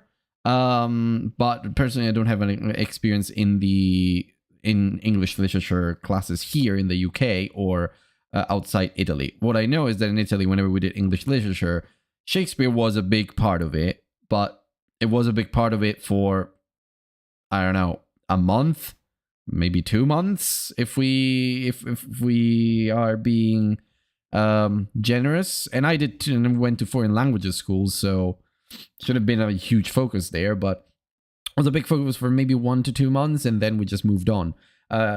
In Italian literature, however, we have a similar thing, which is Dante Alighieri. Personally, I love Dante. We do study the Divine Comedy pretty much every single year of our life, starting from maybe middle grade, and I think maybe before then. I think maybe even before then we start looking into him. But we start learning the Divine Comedy and the Inferno and all those things pretty early on, and we study them very much in depth, word by word, trying to analyze the language, which is hugely helpful exercise for a writer. So I suspect maybe Shakespeare will be similar, but of course everyone will have different opinions. A lot when I was younger, and so so I went to the States, I started pursuing comedy, studied at the Upright Citizens Brigade Theater, which, if your audience isn't aware of it, at least at the time, was, I think, the best place for comedy. And then, it kind of, I don't know, as I got older, I was less interested in performing on stage and more interested in the writing, and so kind of shifted that way. We're already halfway through. The rest, as they say, is history. Mm-hmm. So how did that happen? A game out of this? Any one of you can reply. I think, Jeremy, you had the original idea to do this, so why don't you field it? Yeah. A game out of this. Any one of you can reply. I think, Jeremy, you had the original idea to do this, so why don't you? Mm-hmm. We wrote the script, Sherlock. It's all about Sherlock. A lot of fun writing it, and the rights reverted back to us. We didn't at the time. I had been like on Twitch and just like being. We could make a janky game out of our idea On purpose, by design. Yeah. Well, by design, and also by us being limited by our skills. I sort of suggested that idea to David, and he was like, "Yeah, that's good. We should do that." We kind of, we did our due diligence too. We did some research. Oh, I remembered. I shouldn't call it a demo, so let me see if I can edit that out. There's two of us, so Yeah, you of got to course. double Yeah, up on everything. Where was it? And I want you guys to. So, what is the first game you or fondest memory that has to do with video games? Hmm. Or Was it towards the beginning? Guys, so please say a few things about yourself twice. But here with me are David and Jeremy, and this is going to be a very special episode. But why? Actually, I'll hand it over to you. Say a few things about yourselves. Right, we'll start with David, maybe, who's on the left side. Okay. that's a good way to put it. So that's I don't know what the excuse is there. I did mention fanfare at some point. It was recently. The course of despite zero programming or game design experience, you're trying to work on this video game. But you recently released a playable demo. You've recently released a trying to work on this video game. But you've recently released a playable demo to surprisingly positive fanfare. Zero programming or game design experience, you're trying to work on this video game. But you've released game. But okay, so I think I can insert myself here. See what I can do. You've recently released a playable demo. Okay. Let's see what I can do. If I can do like a little insert here. Game design experience, you're trying to work on this video game. But you recently released a playable prototype. Okay. Video game, but you recently released a playable prototype to surprisingly positive fanfare. Flawless. Seamless. Game design experience, you're trying to work on this video game, but you recently released a playable prototype to surprisingly positive fanfare, as you mentioned. So that's seamless. Smooth. Okay, let's go. Let's keep going. I don't know. As I got older, was the person Chef's kiss to say, "Oh, we should make a game out of this." Any one of you can reply. I think Jeremy, you had the original idea to do this, so why don't you? I don't think I mentioned demos elsewhere. Field it. We'll see. Sure. If I spot it, I'll change wrote it. The script, didn't dwell on like the horrible things going on in the actual world. Yeah. And so we wrote the script, explained the premise, but it's all Okay. just like, absolutely frustrated by the jankiness of those games. Uh-huh. And I was like, that's our idea. On purpose, by design. Yeah. Well, by design, and also by us being limited by our skills. So yeah, I sort of suggested that idea. Design. Yeah. Well, by design, and also by us being limited by our skills. So yeah, I sort of suggested that idea to David, and he was into it, like, Okay. right away. He was like, "Yeah, that's good. We should do that." We kind of, we did our due diligence too. We did some research, and we, saw what else was out there. Week class, like, one day classes, but an intro to Godot. Oh, right. Just to like sort of under the video game, but at least we understood. Been told there's a certain charm to my ugly art. Certain charm to my ugly art. That's the best compliment you can get, I guess, from as a non-artist. But well, yeah. Just cleaning up here some tracks in the meantime. I'm sure Godot is the engine That's of my right. choice, and I love it. I love it to bits. The engine of my choice, my engine of choice, but okay. Game jams, but all the ones that I made were all in Godot. Just like as the most challenging thing, besides probably programming, which in the background you might hear the washing machine, by the way, but ignore it. I suppose is the technical aspect that kind of was a big hurdle. I think probably conceptualizing stories in a non-linear He's way. sleeping.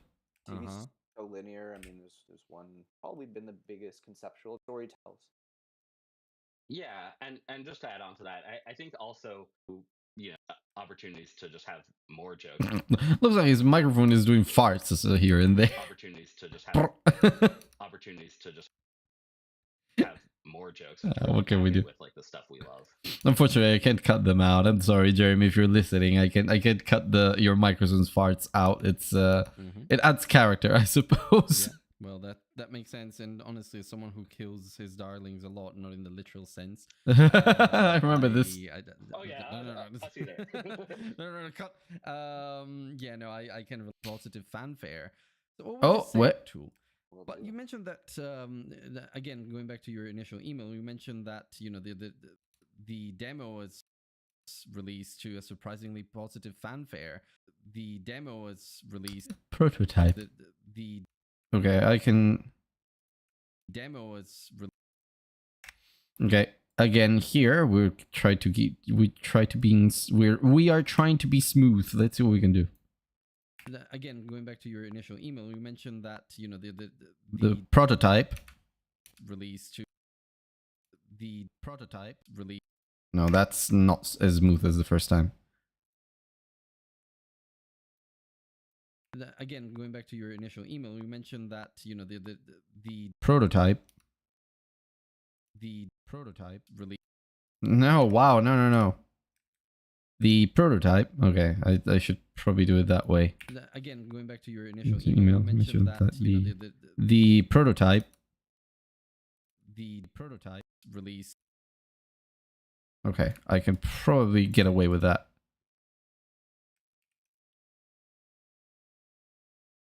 They just asked me specifically not to call it a demo, so kind of I want to do that for them. I mean, they were nice guests. They deserve it. Every guest that I bring on the show is largely nice, but yeah. The prototype release. No, this is a net. This is a net change. Email, you mentioned that again, going back to your initial Your email, you you mentioned that, the prototype you released. the prototype you released the prototype you released. Oh my god, what happened to my audio here now? What's going on? Do I have to just do that? Maybe.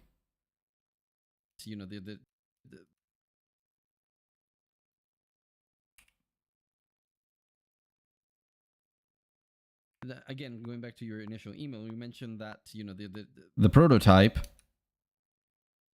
the prototype released to a No, it feels like a very it feels like a weird insert. Let me see if I can do it this way. Maybe I was speaking too close to the microphone. I'll try one last time. If not, I'll just cut that. Again, going back to your initial email, you mentioned that The prototype. the prototype. No, just doesn't work. Maybe I have to speak to the microphone. Again, going back to your initial email, you mentioned that The prototype. the prototype the prototype. Just it feels very closed. I don't know why. Anyway. Again, going back to your initial email, you mentioned that released to a surprisingly positive fanfare. So what would you say has been to date one Okay. surprisingly positive to a surprising to a I think what I can do is cut here and just do it this way. again, going back to your initial email, you mentioned that Okay. again, going back to your initial email, you mentioned that surprisingly positive fanfare. Okay, great. Fine. Again, going back to your initial email, you mentioned that surprisingly positive fanfare. So what would you say has been to date one of the most memorable reactions to Dumb Sherlock? Well, This I is a don't know very if there's personal just- question, I guess, so both of Yeah. you can I mean, I think just that it's consistently making people. look. Well, This I is a don't know very if there's personal just- question, I guess, so both of Yeah. you can This is a very personal question, I guess, so both of Yeah. you can I mean, I think just that it's consistently making Okay. mistakes where Okay. I took to heart. I'm maybe joking. Okay. Yeah, I mean, I took it to heart and more puns in. Yeah. But yeah, no, I mean to add to what David said, like we made this. We'll probably we'll probably put out an and just to just to hear people are able to get through it and they like clicking on the things. So it's motivation to keep going and to make the next version of it and make it better and yeah. And I like that because it ties very well into the next question that I want to ask you. But actually, even before we get to that, I'm curious to know, like, obviously you release a prototype and such, but you're working on the game actively. What would you say is one Okay, yeah, from now I started calling it a prototype. mechanic or something, one idea in Dumb Sherlock? I would Could say be the anything. underpants feature that we've built. Yeah, and that's I know what I was Jeremy was going going to to take it there. We're eventually. Seriously, I love it. Yeah, it's very silly when you put them on. Also on the screen, there's it's very silly Okay. when you put them in the closet. Of course, when you I as the think name I think implies. that's genius actually. Yeah, because you don't see that. I think the underpants, I mean, all of my clips are usually quite serious, but the underpants is an interesting one that I could turn into a clip for TikTok and shorts. So let's see what I can do there. Collecting them, it's in a way, it's kind of parody of like collectibles in games. But yeah, you obviously have other plans. So yeah. Well, maybe. Again, we're limited by the character's look is it's kind of thorny because it's in Yeah. areas and whatever, and it's a whole new challenge. Yeah. So we'll see where that goes. It might end up just being the underpants, or maybe the socks too. Although you can sort of see his socks from time to time, so Yeah, I guess that might come back to bite us. well, game around it. If you build cutscenes with no customization options, then you will have to refactor a lot. Hopefully, you're not at that stage yet, but Okay. yeah. I will follow Dumb Sherlock very fast as you forward in this process. I think it's bringing our creation to life without having to pass through gatekeepers in the traditional film and TV industry who Yeah, or gaming. games we then in television. Yeah, I think as we said earlier, we wrote the original. Say I don't like what you're saying, so yeah, I think it's particularly the toughest part of this whole journey, and what pushed you through it. Yeah, I think the tough difficult to work through. Yeah, there's long silences between them, and I think it's because the tracks are now misaligned again. Yeah, I don't know what happened there, but you don't know what you don't know. So going into this, like we had an idea and we did some research and we spoke to other game devs and we got kind of a bit of the lay of the land. But until we started doing it, there's no. Again, I'm just gonna repeat myself. There's no way to know what you don't know. A lot to learn. Okay. Two journals, I say. So if this are creatives like you, and we'll start from David. Boy, I'm thinking what I would actually say. I think some the creatives like you. Yeah, that's the final question, and then we are done basically. Boy, this was a quick one. I like it. Actually, say trying something cool. Yeah, I think. I mean, if it was my diary or journal, I would also probably write. I thought it was going to say diarrhea there. This is private. If you're reading this, on to you. But then I would try to pass on a similar message to David. Yeah, just go and do it. And would have been hilarious. No one else is gonna make the thing that you would make, so you gotta find a way to do it. Yeah, find a way to do it. Jeremy, but yeah. Agree. No, totally, and it might not turn out the way and the discovery. Okay. Exactly. To support you. Wow, big ass long silence here. Let's see. Dumb Sherlock exists to support you. Well, Dumb Sherlock exists on all social media platforms, so just go looking for him there. Any thoughts? We're completely open to feedback, positive or negative. Yeah, and we also have a Discord, which doesn't have many people in it now, but we would very much like. Well, isn't just like my Discord. The game there, our process, or just anything. We've got channels set up for everything. Just anything. We've got. Oh, that's me. Channels set up for everything, just waiting for people to be in them, including now. But we would very much like to welcome in more people. Yeah, I was playing around with the microphone there.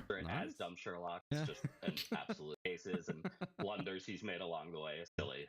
Yeah, no, very silly indeed. Amazing stuff. And of course, I will put all these links in the description of the episode so that the listeners can check you out. But thank you so much again, David and Jeremy. It's been lovely having you on the show.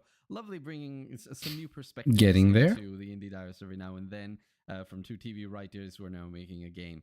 Again, wishing you all the best with Dumb Sherlock. And yes, I'll be following the development process very closely.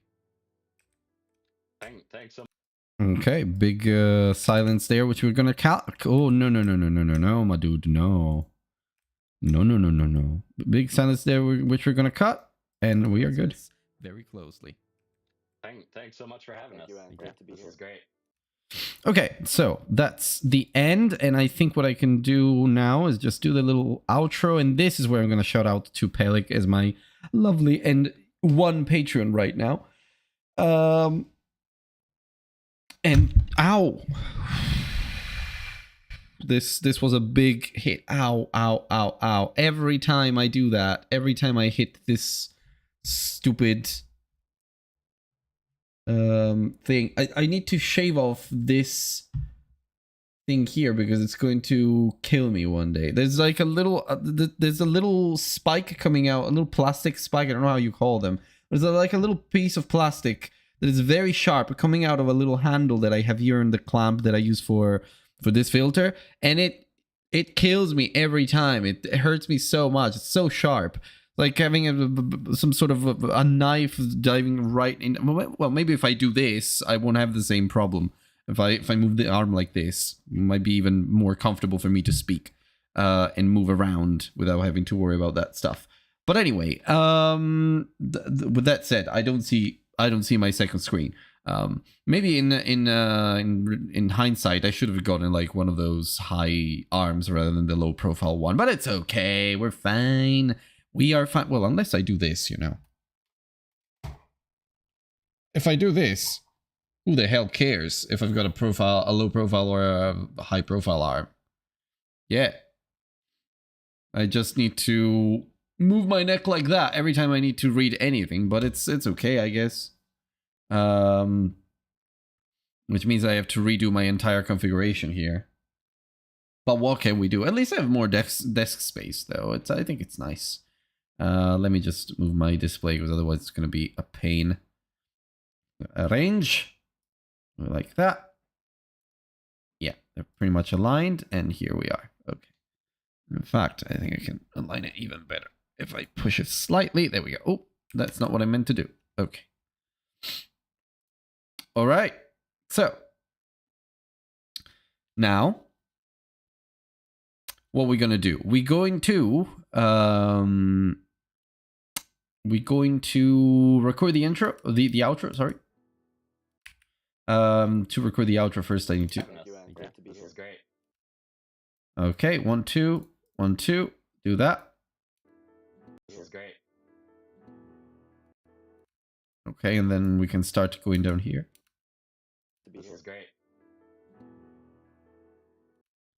Okay, and I can start doing the outro now. Now, so what is the outro going to do? What is the outro going to be? The outro, I'm going to probably simply do it.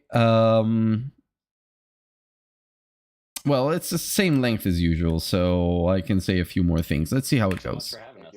This is great. All right, and friends, and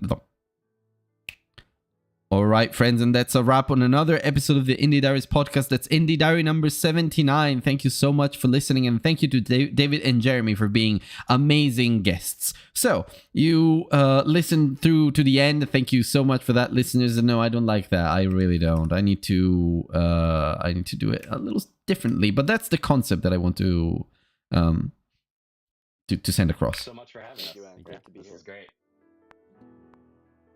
All right, and that's a wrap on another episode of the Indie Diaries podcast. That's Indie Diary number 79. Thank you, David and Jeremy, for coming to the show and wanting to spend a good half hour with me. It was a lovely episode. It was incredible and amazing to have you with me for this. So thank you so much, and best of luck with Dumb Sherlock, of course. Now, listeners, you listened through to the end. Thank you so much. I really appreciate that. If you enjoyed the episode, please subscribe to the show. Leave a rating, 5 stars, 4 stars, whatever you want to leave. Maybe not 2 stars. Wouldn't like that too much. But yeah, you do you, I guess. Also, if there are more ways to support the show, if you want to support the Indie Diarist, you can go on theindiediarist.com, find a lot of links to my social media.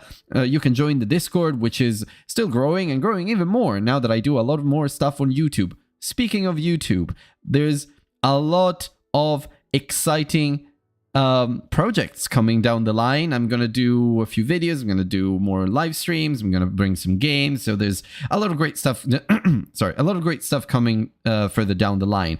And to support that, I've decided to relaunch my Patreon tiers. So you can now go on patreon.com/theindieDiarist and see a whole new range of tiers. There's only 3 now. They're much simpler, much more straightforward, and every tier builds on the previous one. You'll see there's benefits like access to videos in advance and access to an exclusive first look at my upcoming videos and planning as well. You'll see that. So do go to patreon.com and check it out. And speaking of Patreons, thank you so much, Peleg, for supporting me. You are one of the most amazing patrons, well, people I've ever had the chance to have in my community, and you've been supporting me ever since the beginning. So thank you so much. Speak to you in the next episode.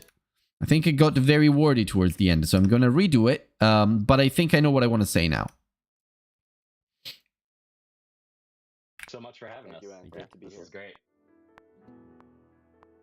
All right, friends, and that's a wrap on another episode of the Indie Diaries podcast. That's episode 79 with David and Jeremy. Thank you guys so much for coming to the show and for getting in touch in the first place. This was a lovely 30 minutes together, and wishing you the best of luck with Dumb Sherlock, really.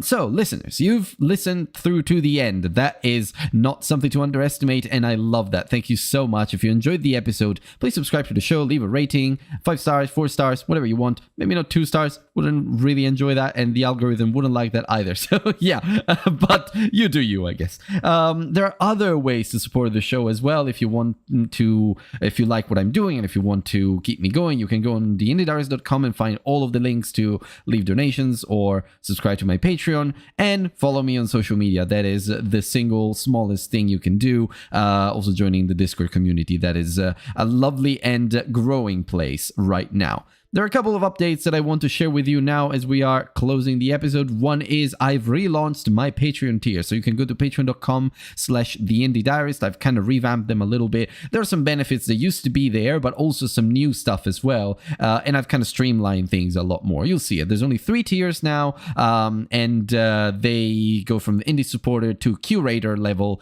And there's a lot of exciting stuff there, including access to my planning documents for the YouTube channel in advance. That is very exciting. And speaking of patrons, I want to shout out to Peleg. You are an amazing supporter. Thank you for supporting me all this time, my friend. And I hope that you enjoy what I'm doing for many, many, many more months or maybe years to come. But now, I think it's a wrap. So I'll speak to you in the next episode. Bye-bye. Okay, yeah, I like that one. I think it's acceptable. Might not be perfect, but we're not in the business of making things perfect. We're in the business of making them good enough. No, it's not true. But friends, and that's a wrap on the development process. Okay. All right, friends, and that's a wrap on another episode of the smallest thing you can do. Also joining the Discord community. That is a lovely.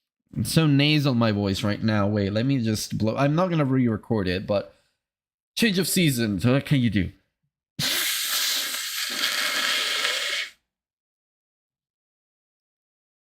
Change of seasons gets me all congested usually. That's not the nicest thing ever. Oh. Okay, yeah, I think my voice is a little cleaner now, but I'm not gonna re-record it. It's fine. It was good enough. Okay, so that is the episode. I'm going to just do this. Highlight everything, save, bounce, project or section. I'm gonna do MP3. Okay. We're going back to the Indie Diarist episodes, and we're going back to David and Jeremy, and we're going to do David and Jeremy Exp1. While it does that, I'm going to get ready to upload everything.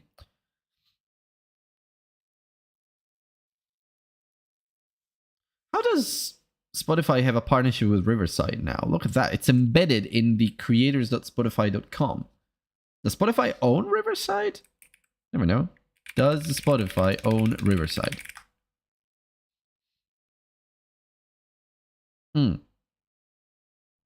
They have a partnership that integrates Riverside's recording and editing tools directly into Spotify for podcasters.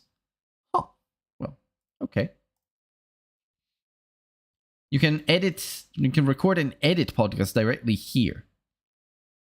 Cool. Not that I want to, but cool. I've lost way too much data to Spotify's weird pages, I suppose. Is this all done? I think it's done now. Yeah, it's done now. On that one. Tastes as a consumer of media. Rent, Game and journey.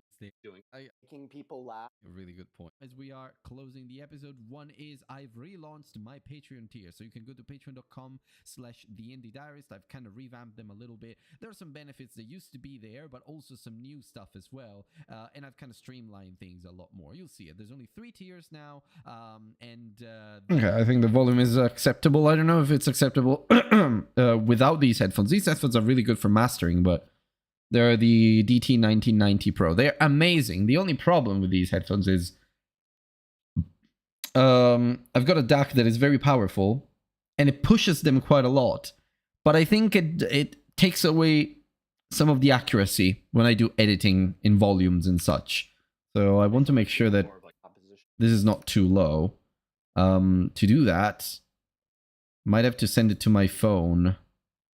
It's 80 megabytes. I don't know if I want to send it to my phone. I should actually listen to it without headphones. Let's see. You might hear a little bit of echo. I apologize. earliest video game memories was playing the Teenage Mutant Ninja Turtles like side scroll. much more to keep me going. You can go Uh-huh. joining me all this time, my friend, and I hope No, the volume is right. Okay, good. Volume is right. Good. No, not Yeti. This. Okay. Right. So I think we've got the export. So what's gonna happen now is, as usual, I'm gonna go in here. And then I'm gonna go in here. I'm gonna upload the audio right there. Paid access to all tiers now, actually. I've got, yeah, you can see them here, actually. The Enthusiast, the Fellow Diarist, I mean, those two are unpublished. But Indie Supporter, Inner Circle, and Curator's Chair are my new Patreon tiers. So they are pretty cool, actually. So, David and Jeremy. I think I had the co-creator here somewhere. Well, I don't have it anymore. That's nice. I wish these tools had like a history from TV to gaming to game worlds. Indie Diary number 79. Okay. Not all tiers because the Enthusiast doesn't get it. But there's no Enthusiast anymore. I think I should just delete that tier. It's fine. I don't think I'm going to reintroduce it. And if I do, it's probably going to be a lot different. So, yeah. Right. So include audio preview. That's fine. I mean, I'm going to just put... Tales who And looking out at the whole range of, I mean, you kind of come to terms with it. for now, have broader character customizations. You know, you can change his pose or whatever. That ties into the number of points that you've accumulated in the game. But for now, we built a kind of It is still challenging, but I do suspect that the logic is kind of limited in what you or non-linear. What's the undies? what happens then is that, and we'll start from there. Love to, with much interest to see. and I'm sure you Points that you've accumulated. you know they like clicking on the things. So it's And if they were the only you know changing the character's look is it's kind Okay. of corny because I like that. I like that. I like that. So that's episode 79 of season 3. No, what am I talking about? It's episode 29. Or is it 19? 60? No, it's 19. Episode 19 of season 3. I'm not gonna do 30 episodes this year. I'm almost gutted. But that's because I'm stuck to the 1 episode every 2 week schedule this time, which was a lot more manageable. I'm gonna be honest, more manageable than 1 a week. But yeah, season 3, episode 19. I'm not gonna do 30 episodes for this season. I'm gonna do 25, maybe. I don't know. How many weeks have we got left until the end of the year? So there's 80. Well, I can check. This is episode 81. I've got an interview scheduled for that one, and it's going to be on November 3rd. 82, 83, 84. I'm gonna get to 85 episodes. So that's 25 episodes, yes. 25. Unless I do like a, well, I did some bonus episodes, so I think I went around the 30 episodes. I didn't do 30 episodes of the normal scene, but yeah. Hello, patrons. Hello, patrons. Okay, but I need to write the description here first. So indie, no wait, David and Jeremy, from TV writing to game worlds. Indie diary number 79. By the way, I changed the switches on my keyboard. Now I've got Killbox Jades. They're very, very lovely. And I've got navies on one side, but they're too heavy. I like them, but they're too heavy. I think they make me fatigued after a while.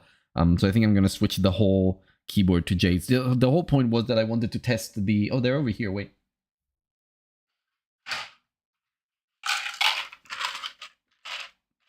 Right here. These are the Jades. They're really nice. They're really nice. The problem is that they're super heavy. Super, like the actuation point. No, not the actuation point. The start force. The actuation force is a little bit stiff. Which makes for a very satisfying experience, but it's also like very fatiguing if you're writing for long periods like I do. So I think I'm gonna go for the Jades, which are a lot lighter and they sound nice. They sound kind of the same, so yeah. So note, I'm in the process of switching my setup. So you may experience some audio quality, which is leading to tweaking and which is leading to some audio quality issues, to some occasional audio quality issues. Sad face. Apologies if you notice them in this episode. They'll soon. Okay. Then we go to... Okay. In this episode, I spent some time with David and Jeremy, two Canadian TV writers and comedy writers for TV turned game developers. They're working on Dumb Sherlock, point and a hilarious point and click adventure, and there's so much, and they have so many learnings for their beginners history. Enjoy Podemoj is my little shortcut. Support David and Jeremy. And they did send me links, actually. So the one link is this one. The one link, I'll call it that way. And then support the show. I've got my little boilerplates, so I can just do that. Support the show, which I've changed recently. So I've added TikTok and other channels. So support the show. Join the community, become a patron, YouTube, Twitch, TikTok, Threads, Twitter. Great. That's all I need. That's it, really. Full season number 3, episode 19. And then we just go into next schedule. And I think this one needs to go live on the... let's see. This one needs to go live on the... I don't freaking remember. On the 6th of October. Okay, so that's 6th of October, just a couple weeks away, at 9:00 a.m. That's fine, and we can now schedule it. Now, even though we scheduled it, what I want to do is get the episode description and paste it into Patreon. I'm gonna do here. And switching my setup, which is leading to some confusion with you. Note of warning. Always in this one, I spent some time supporting David and Jeremy, and I don't leave links to support the show on Patreon because, you know, they already support me, so there's no need to spam myself again. Right, I think I can publish this. That one is published, so we're fine. Don't want the episodes list. This is all right. So I think I can close that. But what I want to do now is go in here.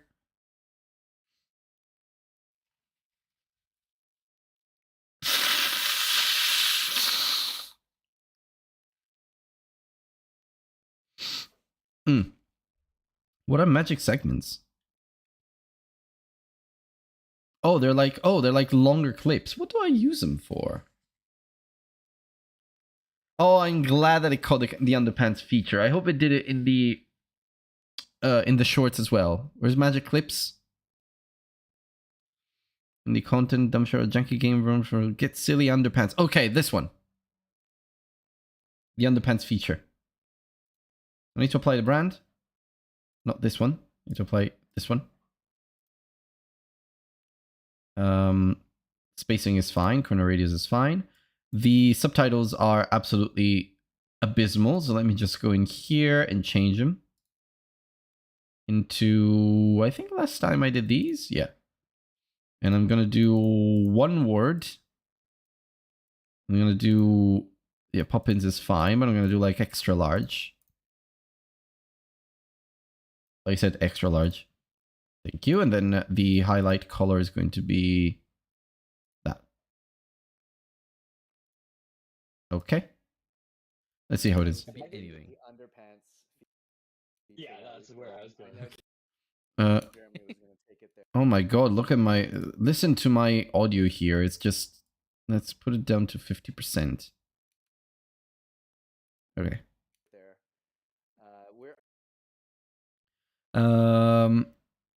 And I think I have to restore this. We're eventually.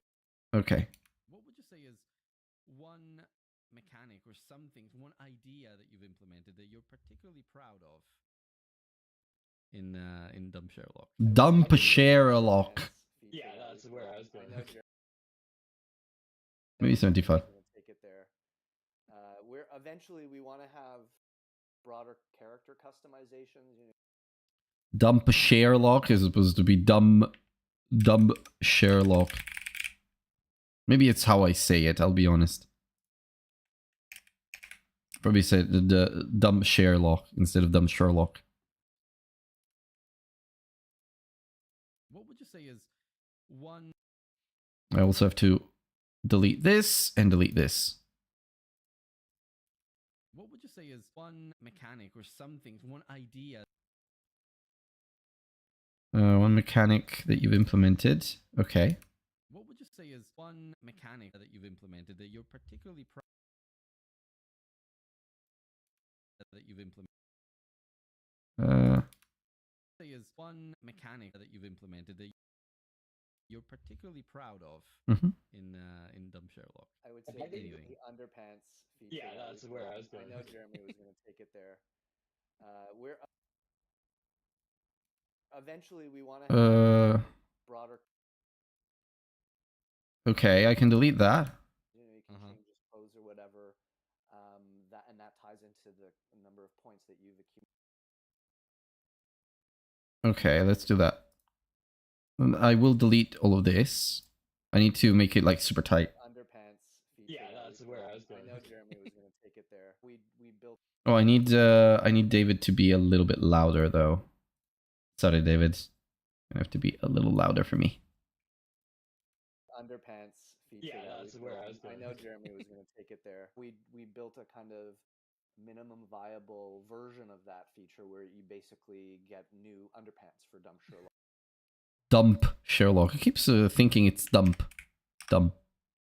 Underpants for Dumb Sherlock. That's hilarious. Yeah, I love it. Yeah, it's very silly when you put them on. Also on the screen, there's a like big yellow sign that pops up that says "Doink" for no reason. Um, and Uh, I think this is one bit that I want to keep, but I'm going to tighten up this other bit. So You've implemented that you're particularly proud of in Dumb Sherlock. I would say the maybe I want to delete this bit too. Proud of in Dumb Sherlock. I would say Anything. the underpants feature. Yeah, that that's we where I built. was going. know Jeremy was going to take it there. We built a kind of minimum viable version of that feature where you basically get new underpants for Dumb Sherlock. Oh, I think I need to have this one eventually. Yeah, that's where I was I going. know Jeremy was going to take it there. Eventually, we want to have broader character customization. We built a kind of minimum viable version of that feature where you basically get new underpants Okay. for Dumb Sherlock. That's hilarious. Yeah, I love it. Okay, I don't need that. Dumb Sherlock. Yeah, it's very silly when you Uh, put them on. Also on the screen, there's a like big yellow sign that pops up that says "Doink" for no reason. and then here. Reason you never see them outside of the closet. Of course, when you're playing, it's just you have to. Okay.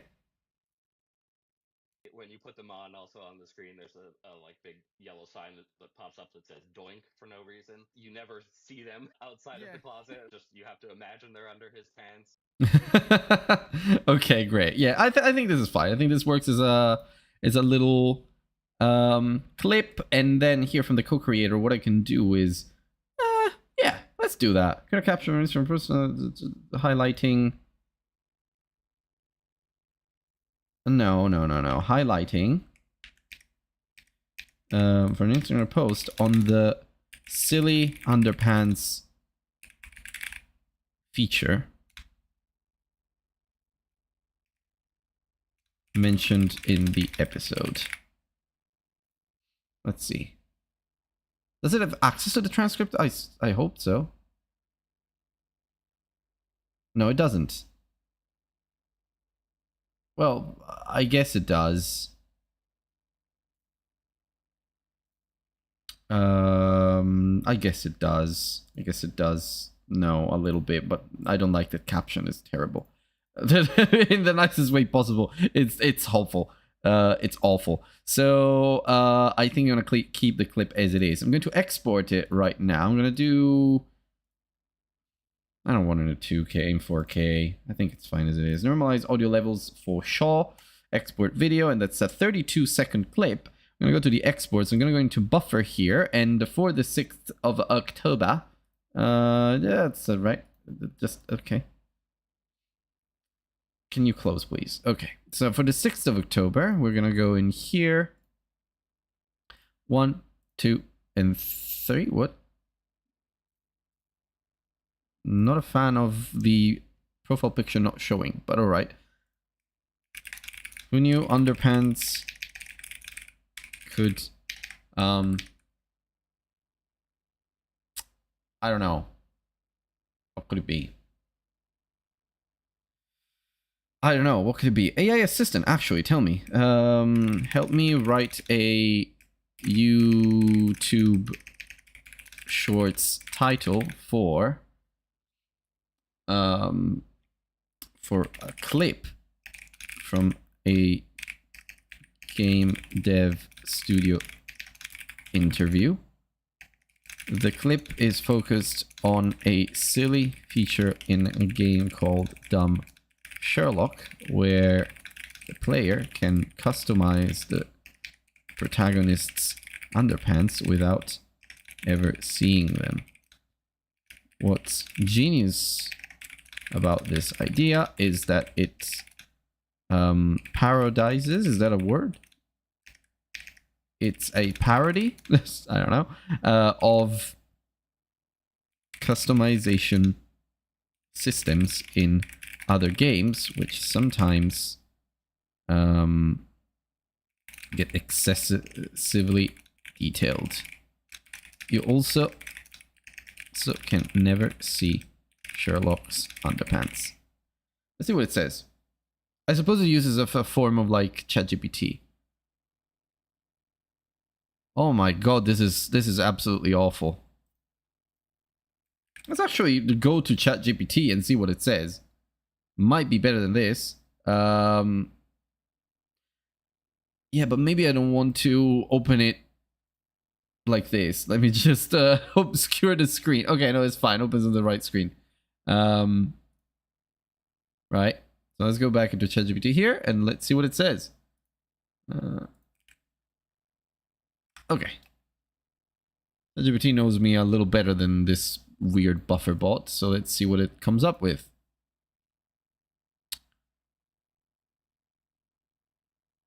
Of this, yeah. Yeah, much better. Okay, I've trained it well. The message decision. You do this. Customize what you'll never see. No, the other this codes too far.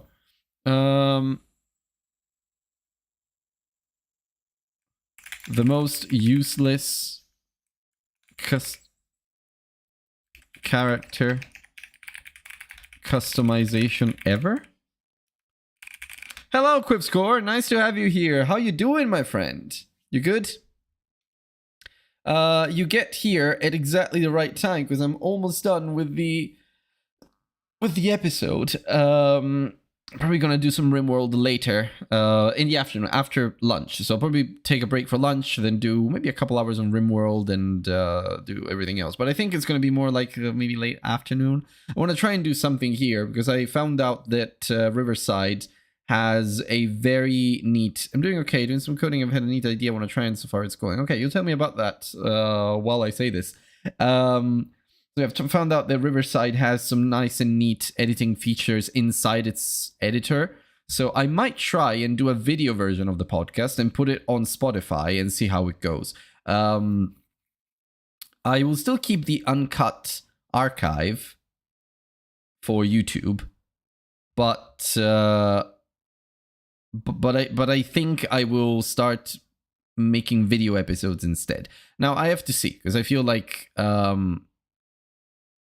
right now I've got Headliner publishing my YouTube episodes, my podcast episodes to YouTube. I do want to see if there's a better way without paying for Headliner, so I would save that money, to publish the videos from Spotify to YouTube. I'll see. But, so I just have to upload them once and then that's done. But we'll have to see. I'll make some experiments. So yeah, tell me more about that neat idea. I think it's been a while since you did some coding. It's like an incremental game, but more resource management and with more war map conquest. I think it has room for some random events changing the flow and stuff. Oh, right, that's nice, yeah. So resource management and war map conquest, did Rimworld inspire you for that by any chance? It does sound like so. So far I'm doing the incremental stuff, basically clicker. Okay. Cool stuff. By the way, on that MVM jam, if you're still in for it, if you're still down for it, I'm definitely on board. The more I think about it, the better. The only thing is, 1 weekend in November I'm going to be away, and I think it's the first weekend of the jam. And then it's likely that 1 weekend in December I will also not be available. It might be one of the last weekends of the jam. But everywhere in between, I'm actually available, so it's not going to be a massive problem. I just have to understand how to work out how I can balance it with the streams, because right now I'm doing like a lot. I'm doing YouTube videos, I'm doing the streams, I'm playing, and yeah, I don't need to work every day on it. Exactly, like it takes a month. So maybe I can just reserve some weekends to it, and I can definitely code on live, like on doing my live streams as well. Maybe I play less and code more during that month. I'm interested in the jam. I will be jumping on Unreal to do some prep beforehand. Yeah, I really need to do that too. I really need to understand Unreal a little bit better. Last MVM I got my friends to work on, we actually like wasted 3 out of 4 weeks in crunch till last week. Yeah, see, I don't want to do that. Exactly. I don't want to do that again. That's very wise. I did do some crunching for jams before, It's not the neatest experience. It's not nice. It's not pleasant at all. Like, not one bit. It's doable to finish something in less than working day every day of our month. Yeah, absolutely. We just need to manage our scope, I think. We can get our heads together. We can have a call at some point and understand. And once the theme gets released, I think it has a theme. Once the theme gets released, I think we can get our heads together, see what we can do. I haven't written to the composer yet. I'm gonna do it today. Maybe the level design, but if you think like we're gonna be fine with three ideas, it's gonna be all right. It's optional. We don't need to stick to it. Oh yeah, okay, but I mean, if we have a strong idea, great to keep it optional. My experience when the theme is optional and you have no guidance is that you just go in a million different directions. And that can be a double-edged sword. Like, for example, for the Nightmare Artifacts game that I made for the Scream Jam, that was a horror game, but it had the horror jam, sorry, but it had no theme. It never has any theme. So everybody does whatever the hell they want, and coming up with a nice idea without like some constraints was really difficult. Like, we started from scratch for nothing, and getting the team to be focused on that one idea was a little bit of a challenge. So I'm happy to try. Let's see how the theme is. If we don't like it, we can go into our own stuff and see what we come up with. But the theme might give us a little bit of structure. So let's see. I'd say I'll remain flexible with this because, you know, if I don't like the theme, I won't want to do anything with it. And if you don't like the theme, same thing. If we feel like we have something stronger, so keeping an open mind there is going to be helpful for me. But that's something to keep in mind. In my mind, we can just get around, talk about what games we want to make, and in mind or anything, and go from there. I don't have a strong idea for what I want to make. I mean, Metroidvania month, it's Metroidvania, I guess, so... other than keeping it rather free flow. Yeah, I get it. I mean, obviously, everybody and their mom is playing Silksong right now. We can probably draw some inspiration from there. I'm not saying we do Silksong, obviously, but we can observe it very closely, see what we like, and see what we can keep to put in a very contained and small game. I think that's going to be an interesting approach. So yeah, I am still playing it, and I think I will keep playing it before the start of the jam. So gonna be all right. You said that it starts in November, so we have plenty of time to prepare. Maybe I'm going to do. Personally, I think I'm coming to the conclusion that I don't like Silksong too much. Yeah, November 15th. Okay, perfect. So it's going to be a month. This is going to be November 15th to the... yeah, you can see my calendar here. Well, actually, maybe not that. But this is like the Indie Diaries calendar, so it's fine. So if I go into November 15th... Go into the month, actually. It's much better. I don't need the weekly planner or the family stuff. Or the personal stuff. So let's see, November, no, that's January. If we go into November 15th to December 15th, 15 plus a few emergencies day, I think one. It was 3 when February edition happened. Okay, let's say December 15th, and then I'll adjust as we go. But like MVM Jam 2025. All day, obviously. Participants, I will not invite you to this. So we should be all right. Okay, I got my girlfriend in London. No, not true. I go to Lisbon. Yeah, that's when I go to Lisbon. It's the weekend after we start the jam. I go to my girlfriend's here. It's also her birthday when I go, which is cute.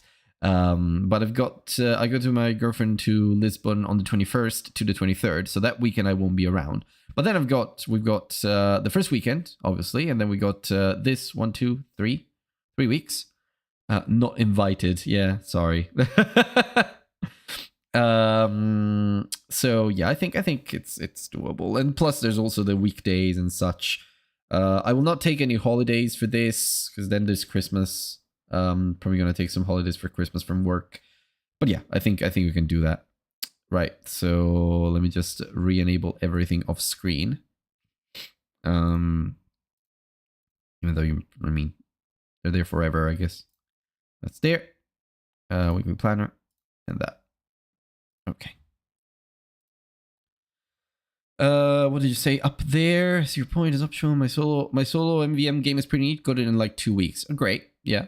I need to worry I'm interested in a jam. I'll jump in real. I'm taking inspiration from Rimworld, but on the XML parsing front, they're doing some heavy lifting on the back end. Oh, okay. Well, I'm not familiar with that. I do want to try and invite the developer, either the development team or the developer, the founder,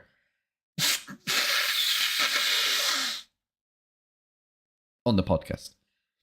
I haven't reached out to him though yet. I will, maybe towards the end of the year or something, when things get usually a little bit quieter.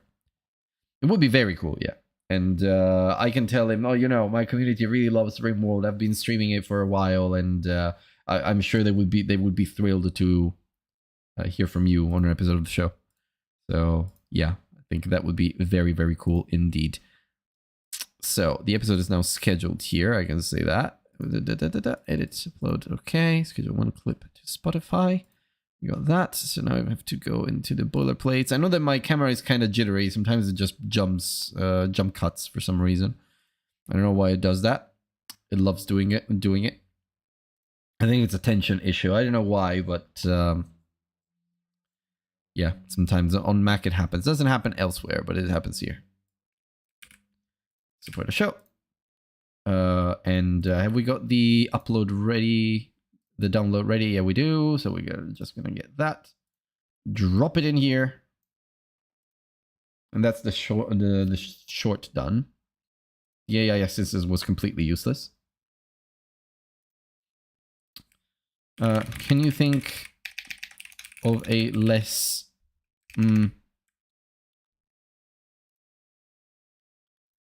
let's see. And on Instagram is going to be very short. The most useless character customization feature ever. Laugh. Thank you. I think Dumb Sherlock. Oh god, I got anxiety with that sound. I don't know if you can hear it. There's my washing machine going.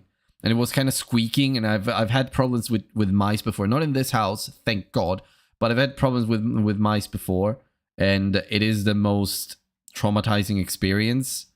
I mean, some people don't really care that much. They're like, oh yeah, it's London, you're gonna have mice. But to me, I mean, I'm not used to having critters around the house. I didn't like that. So what am I looking for? Ah, yeah. If I go on to Dumb Sherlock here, oof, yeah, we had mice not too long ago, actually. Yeah, no, in my previous house, it was awful. Like, there was no way. We called pest control so many times, but it just kept coming in until we called someone who was a handyman, and he just plugged every possible hole in the apartment. He found every single hole, every single corner, crook and canny. And he had like steel wire, and he just stuffed it with steel wire. There was no way those guys got in. We found tools in a wall and got that blocked. Yeah, exactly. So that's good. But here, well, apart from having a cat, who is a pretty good huntress, by the way, she loves trying to catch anything that moves. If she sees a mouse running around the apartment, that mouse is not gonna last 2 minutes. 2 minutes is actually long already. That mouse is not gonna last 30 seconds with this girl around. And I'm so proud of her. Okay, these are the guys I can do. Apparently our neighbor below is just okay with having mice running around this living room. Ugh. I don't get those people. Like, you could get diseases from mice. Of course, I mean, they need to be pretty sick mice. And these days, mice eat pretty well because of our civilization. It's not like the Black Plague, at the times of the Black Plague, but still. Coming on the show.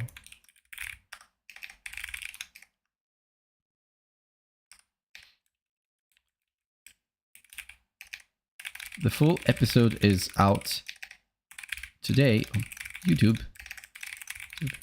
Every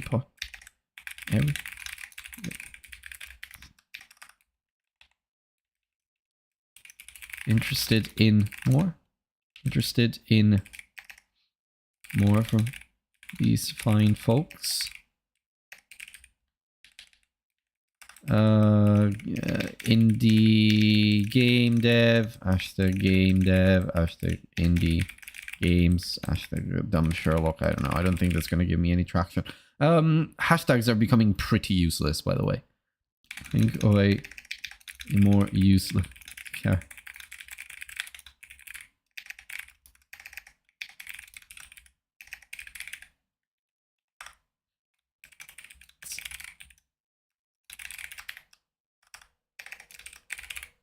Okay.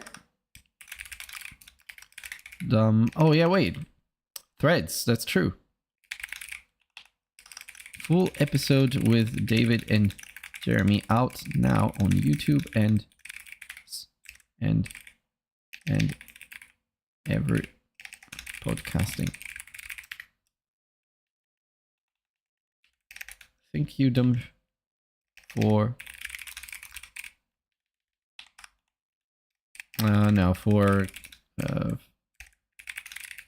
for lovely episode together. For the Moj, okay. David and Jeremy are two TV writers turned game developers. Story is so interesting. Full episode is out now on YouTube and every podcasting. YouTube and Spotify. Maybe I'll do that. Episode together. Okay. I'll do that. Together. That's a full stop there. Then what we do is full episode out now on YouTube and anywhere and everywhere you get your podcasts. There we go. No, I won't do that, but the topic is indie devs. Okay. Right, so I can schedule these posts. Hope you're safe for now after blocking those holes. It's third floor, so they should find someplace else that's closer to the ground. Yeah, usually they would. If you keep your food locked away, then it's you have better chances of not having them around. The problem that we kept experiencing was they had a hole where we kept our bins, and we had no other place to keep our bins. Also, the problem with that bin cabinet was that the back of the cabinet was naked, was bare, but it didn't have panels because there were pipes behind and there was the piping and such. So it was, I mean, you probably have a clear idea of how the whole thing looked, but it was basically ridiculous. We had the bins over there, and the mice would just come in and try to, but they weren't strong enough to get into the bins. They would just smell around because the trash was very, very appealing to them, apparently. But then they plugged the holes and it was all good. Yeah, that was our problem with a big pantry of reserved food because my parents are a bit crazy about it, and mice dug into dry food storage. They ate my instant noodles. No! Oh, no. Oh, well. Well, hopefully you've solved the issue now.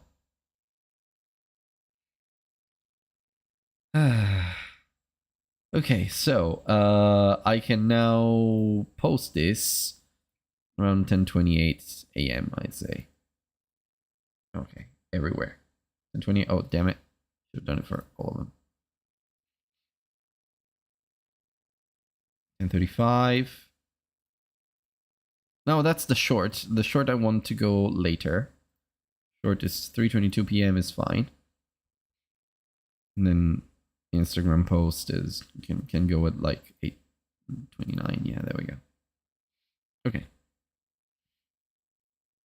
So far, so good. Now I only worry about Manhunter mice in Rimworld. Yeah, that is something. That is definitely something to worry about. Okay, so the episode is done. I need to have lunch in like 15 minutes, or I want to have lunch in like 15 minutes. But what I think I'm gonna do is I'm gonna start already playing around with the next episode because I want to get that one done today as well, so it's out of the way and it's ready. So this is the next episode. I'm not gonna do the audio version for this one. It's episode 80. I'm gonna try and do a video version maybe. And I'm gonna see how that goes. So this is the magic made for you. There we go. This is the magic episode. I don't know what changes. Oh yeah, it just removes all the pauses for me already. Which could be super handy, if I'm completely honest. But also, it's cool that it has like the... Hello, everybody, and welcome to a new episode. Oh no. All right, hello, everybody, and welcome to a new episode of the Indie Diaries podcast. This is Andrew Loyal. I still get... I still detect audio issues. Today with me is Joseph from... well, not I wouldn't say from. I think you Oh my god, no, the audio is absolutely abysmal. Exactly. It was good to say a studio name, but well, I read it on your Steam page. I guess you do have a studio name, but Yeah, no. For the next episode I record, I need to really be careful with the audio levels because this is terrible. It's too loud. I need to really... So I'm not gonna do... Okay, I'm not gonna do... Yeah, no. I think I'm not gonna do the video for this one. Not great. I need to play around with the compressor and do the audio version instead. I think that's gonna be much better for this one. Also, this is a very short episode. Honestly, even if I start doing it now, I might even finish it in like 12 minutes. Let's see what happens. Here's what I want to do. Yeah, I want to go in here and do like 80 Joseph. We got me. We got media board. We got Joseph. Don't really get what's going on here. What's that? Ah, yeah, that was the other one, right?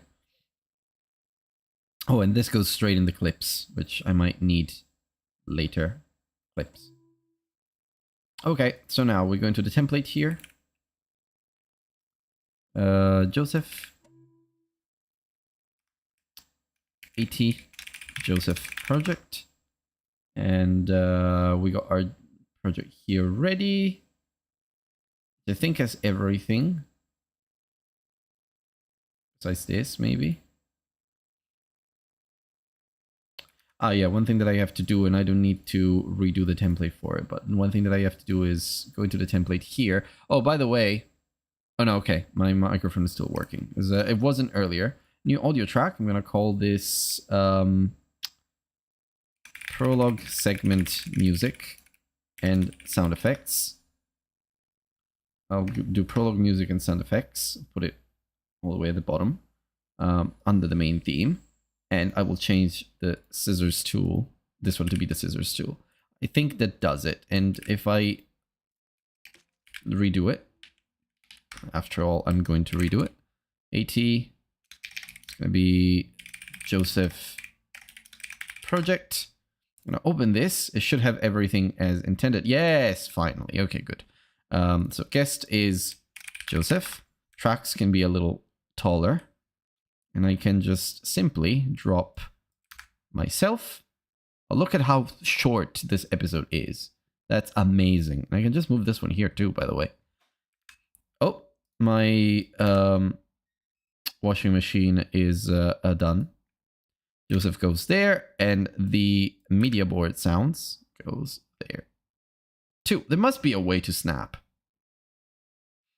Let me see. Logic Pro snapping.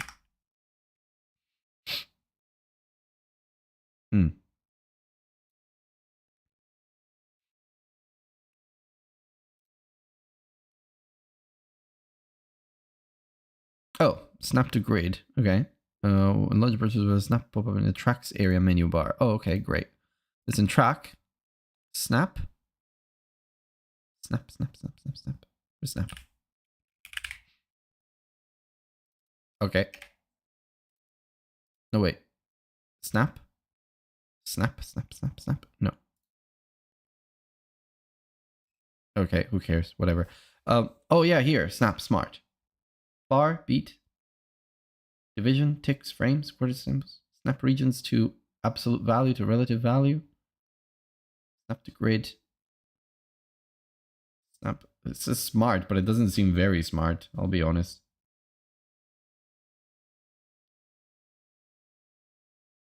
Ah, well. Anyway. We can do that. Okay, so here's the full episode.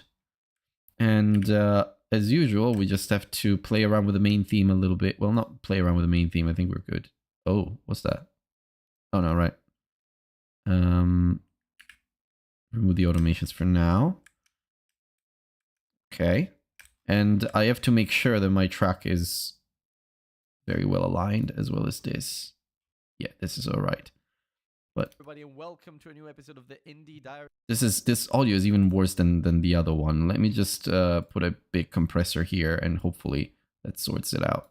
podcast. This is Andrew, loyal Indie Diarist, and today with me is Joseph from, well, not I wouldn't say from. I think you are a solo dev, most likely, are you? But for the most part, yeah. Oh my god, what's the volume that Joseph has? For the most part, yes, exactly. I mean, third-person shooter is a genre that usually implies guns. We have no. Shooter with no guns. That's already interesting. But yeah, please, like, it does give me that out being over time, or at least you are just playing to do one of these. Okay, it gets better because I sound less jumpy and I shout less towards the end. But yeah, all right, okay.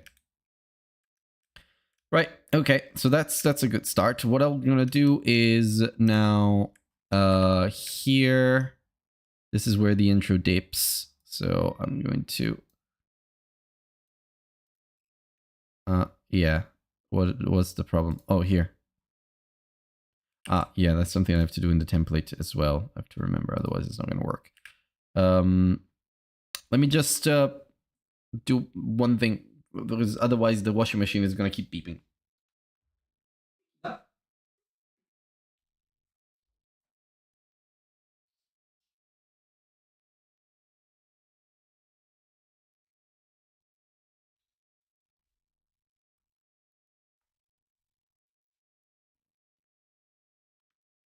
Okay, we're back.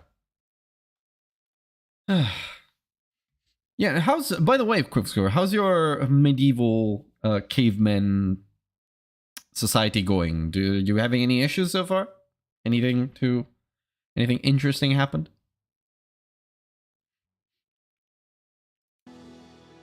Okay. Right, so I need to make sure this is the absolute... Oh man, so much happened yesterday. I saw some screenshots, obviously, in the Discord as usual, but yeah.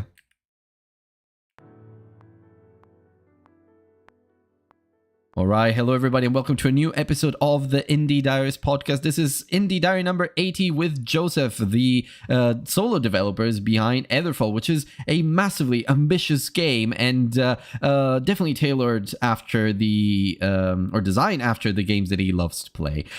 So I won't say anything else. I'll just let you enjoy the episode. Obviously, as usual, if you want to support the show, feel free to go to theindiediarist.com and check out my links to social and everything else. But let's get into the episode. Okay, as you can see, I'm doing very much shorter intros now. I feel like I prefer people to get into the episode much quicker. So let me re-record that one. I got it almost, but yeah. All right, hello everybody, and welcome to a new episode of the Indie Diarist podcast. This is Andrew, loyal Indie Diarist, and this is Indie Diary number 80 with Joseph, the solo dev behind Etherfall, a very ambitious and interesting game that is definitely modeled after all of the games that he loves to play. Very ambitious project, and this episode is packed with interesting insights from someone who's working on something so big, despite being solo. So I'll let you get into the episode. Of course, if you want to support the show, feel free to go to theindiediarist.com and check out my social links. That's not right. Too wordy already.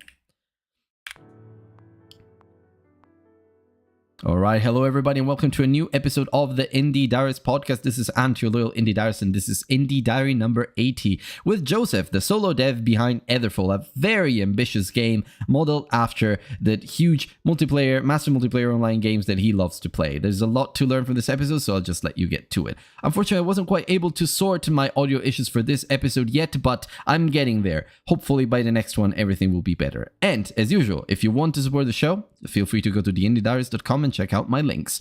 Let's get into the episode now.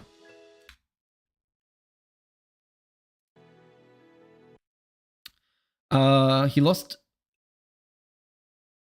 Okay, I have 3 main characters so far. I have a Brennan the sniper and his wife Cork carrying the settlement. He's the best fighter with his longbow, and Cork is a Polokshin, and she's the best plants character I got. Then we have a silly druid that has a spell with a chance to tame a creature at random. Cool, with scaling based on stuff. He lost his arm trying to tame a Griffar, I think all bear but bigger, but managed to snag a breeding pair of purple dragons at 33% chance. Is that even Rimworld anymore at that point? I was so ready to accept consequences and abandon settlement if any of the 2 went Manhunter. God, okay. Wow, okay, that's really interesting. But you managed to snag a breeding pair of purple dragons. That's probably going to be quite huge. The last protagonist is Ciara or Shira, or Shara, who got bitten by werewolves, and she went through docile lycanthropy yesterday and had to have a leg bitten off to quell the werewolf rage. Oh my god. Yeah, you never get bored with that, do you? But now she has control and she can train her abilities by consuming hearts. I feel like that would be a very, very interesting thing to stream. As soon as I finish this run of Rimworld and I get into space and I get to at least the first ending, I'm going to start experimenting with all those things. Maybe getting some DLCs and whatnot. And she's a tough brawler too, so she's just such a strong melee character. The thing is, I feel like I don't have the hours under my belt to do something like that. It would end so badly. If I had to manage all those things at once. But I am getting better, I guess. After about 30 hours of Rimworld, I think I get the main, let's say, mechanics and everything pretty much in a good way. But I'm still being quite limited in the kind of stuff that I do. I don't do a lot of raids. I don't build my arsenal. I just play defense and try to expand my settlement mostly, but I don't send them on many expeditions to just do raids and such and destroy. Once you figure out combat, I think you're good for anything. Yeah. I think I'm figuring out combat, but right now I just very basic, go into places, shoot stuff and such. But the mortar thing was interesting. Having the warhead, obviously, I mean, I can load it with other shells. The rest just comes from experimenting. Yeah, exactly. But yeah, so let's see how this audio is. All right, hello everybody, and welcome to a new episode of the Indie Diaries podcast. This is Ant, your loyal Indie Diarist, and this is Indie Diary number 80 with Joseph, the solo dev behind Etherfall, a very ambitious game modeled after the huge massive multiplayer online games that he loves to play. There's a lot to learn from this episode, so I'll just let you get to it. Unfortunately, I wasn't quite able to sort my audio issues for this episode yet, but I'm getting there. Hopefully, by the next one, everything will be better. And as usual, if you want to support the show, feel free to go to theindiediaries.com and check out my links. Let's get into the episode now. Clean. I like this intro. Really good. Very concise, very to the point. I feel like I nailed the perfect length. How long is it? It goes from 42 to 15, so that's about 30 seconds or so. Yeah, about 28 seconds or something like that. So, yeah, nice. 30-second intro is definitely better than a long 1 minute intro. Too long-winded, and I prefer it now. The outro can also be shorter if I've started shortening the outro by placing the first segment over existing tracks. So the outro is much shorter too. So it's a lot more compact, a lot more concise. I'm learning to be concise by working on YouTube videos and such. That you really need to do it there. Those intros, like those 1 minute long intros, they just get people to bounce off. So Having a very, very concise and clear hook from the beginning is a skill, really. And nothing can teach you better than YouTube. Can teach you that better than YouTube. But anyway, let's close the main theme here. Let's just start playing around with this. I think it's going to be a very, very simple and easy lift episode, honestly. Hello, everybody, and welcome to a new episode of the Indie Diarist podcast. This is Anti, your loyal Indie Diarist, and today with me is Joseph from, well, not I wouldn't say from. I think you are a solo dev, most likely, are you? But For the most part, yeah. For the most part, yes, exactly. I was going to say a studio name, but well, I read it on your Steam page. I guess you do have. I really need to play around with this. Let's see if I put a limiter. Podcast. This is Anti, loyal Indie Diarist, and today with me is Joseph from, well, not I wouldn't say from. I think you are a solo dev, most likely. Yeah, that's the problem. I've got like a lot of gain here. For the most part, yes, exactly. I was going to say a studio name, but well, I read it on your Steam page. I guess you do have a studio name, but yeah, and you're working on Etherfall, which is sort of the Indie Diarist podcast. This is Anti, your loyal Indie Diarist, and today with me is Joseph from, well, not I wouldn't say from. I think you are a solo dev, most likely, are you? But for the most part, yes, exactly. I was going to say a studio name, but well, I read it on your Steam page. I guess you do have a studio name, but yeah, and you're working on Etherfall, which is a third-person RPG extraction game, as I understand it, multiplayer game, anyway. Okay, and then we go in. That's all right. Yeah. Shooter with okay, perfect. Shooter with no guns. That's right. Okay. Well, here's a problem I had, and apparently I thought it was just Windows, but clearly not. The problem I had was that previously, when I was recording episodes, my microphone would be on the desk, so it would be pretty far from my mouth. Now that I've got this beautiful arm, the microphone is much closer to my mouth. So I have to really play around with the gain and to make sure that things are more balanced, and I don't get into the yellow area or into the clipping area.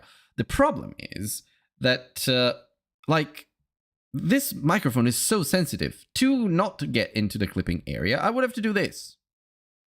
You don't hear me if I do that. I'm pretty sure you hear me very low if I do that. I need to keep the gain to like 2. And that feels, and even then, I mean, now the gain is at 2, but on OBS, I've just upped it to max, and I'm still going into the red. So I'm probably still clipping. It feels weird that I have to lower the volume this much and my gain this much, because then my voice loses a lot of like fullness if I do it this way. And I'm pretty sure now if I go into the monitoring for the Yeti here,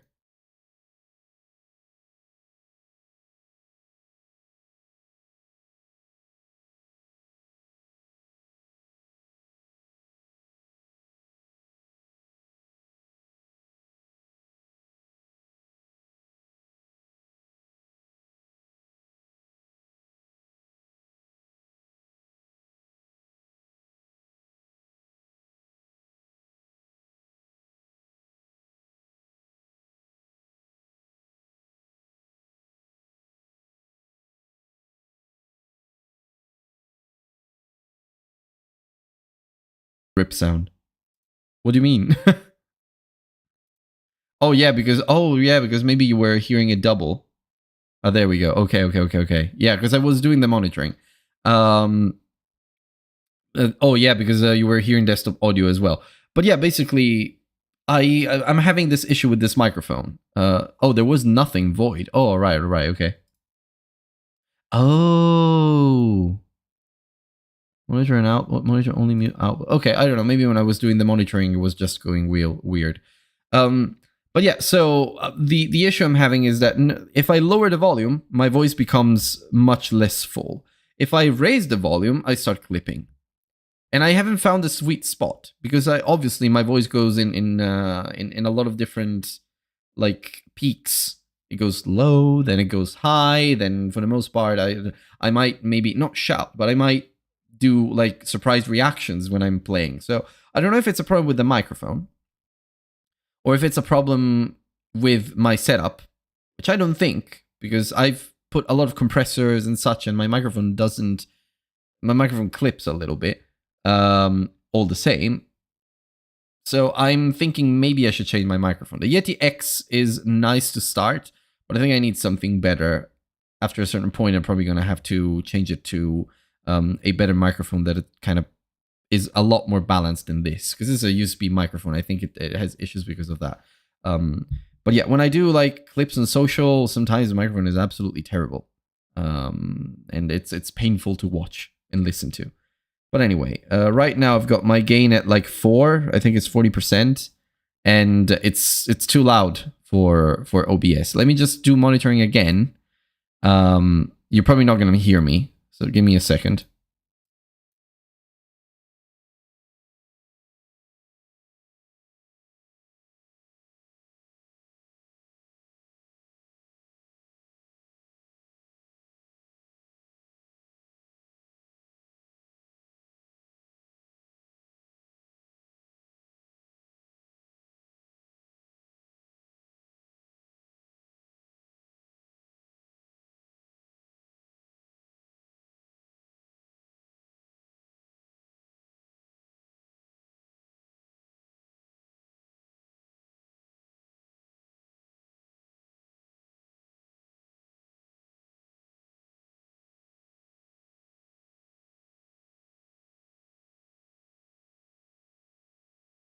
Unless what I do, and I will do it now, just so I'm on stream and I can test this.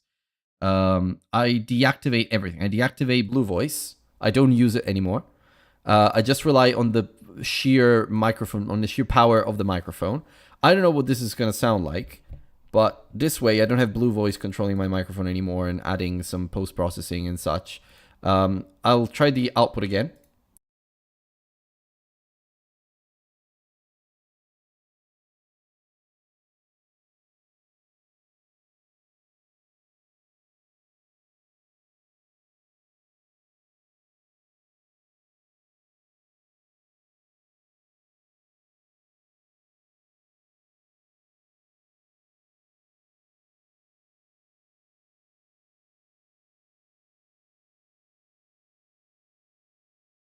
What can I do? What can I do? What I can do, well, I'll tell you what I can do. I can add some filters here into OBS here. Put like a little noise suppression. Do it like that. No, it's not noise suppression. I don't know if I can use the Reaper plugin Mac. Oh, it does. It was macOS 10.5 to macOS 15. So I don't think. Ooh. macOS 15. Yeah, I don't think I can use the Reaper mic here, so that's all right. But like one thing that I can possibly do maybe is go into G Hub again, doing the podcasting preset, Blue Voice. But what I'll do is I don't have any equalizer. I mean, the equalizer maybe a little bit. That should be all right. I lower the highs because I think that's what's causing some issues. Keep these ones as they are, like that. Now input gain is like a 10. Now it's a 20, but it starts going into the orange. What I do here, if I go into the signal cleanup, and yeah, now it's a little better. Now if I disable the compressor, we are good. Okay, we're getting better. Maybe the compressor is actually introducing some problems. I don't know. The noise gate, I want to keep as it is. Noise reduction, I don't know what noise reduction does. I think, well, no, I know what noise reduction does. And de-esser and depupper, I probably don't need. I don't know if they add a little bit of post-processing and such, but yeah. So now maybe I am lower, but then I can up the volume here, and the compressor is gonna handle everything pretty much. Although, if I up it like this, how is it?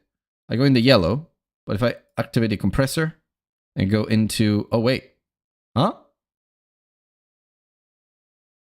I go in the yellow. Yeah, I go in the yellow, and if I activate the compressor, if I deactivate the compressor, okay, if I activate the compressor, okay, the compressor does compress actually. What if I do that? What if I do that? What if I do this? Yeah, this doesn't do anything. This makes it worse. If I do this and this, okay, and now the compressor is nice. Yeah, okay. Yeah, now the compressor does handle things, but I think I'm clipping at this point. Not clipping, but you're losing some of my voice, I feel. So yeah, but the gain is still too high, so maybe I'll go into maybe 30 gain. There we go. The compressor is like that. So I do go in the yellow, but I don't go in the yellow that much. So maybe now it's better. Let's see. It's hard without monitoring, but let's see what.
Okay, perfect.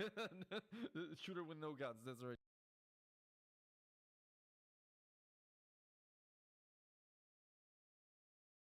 Sorry, you might not be hearing me then. The problem is I really can't do anything about this now. Podcast. This is Anti Loyal Indie Diary. Okay, perfect. This part. Too big.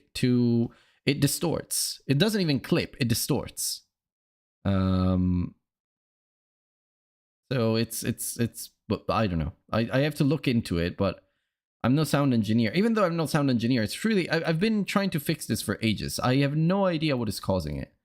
You might say it's gain, and it probably is gain, but it could also be me when I laugh and Right, speak hello, fast, everybody, speak and welcome to louder. a new episode of the Indie Diaries podcast. This is Anti Loyal Indie Diaries, and today with me is Joseph from.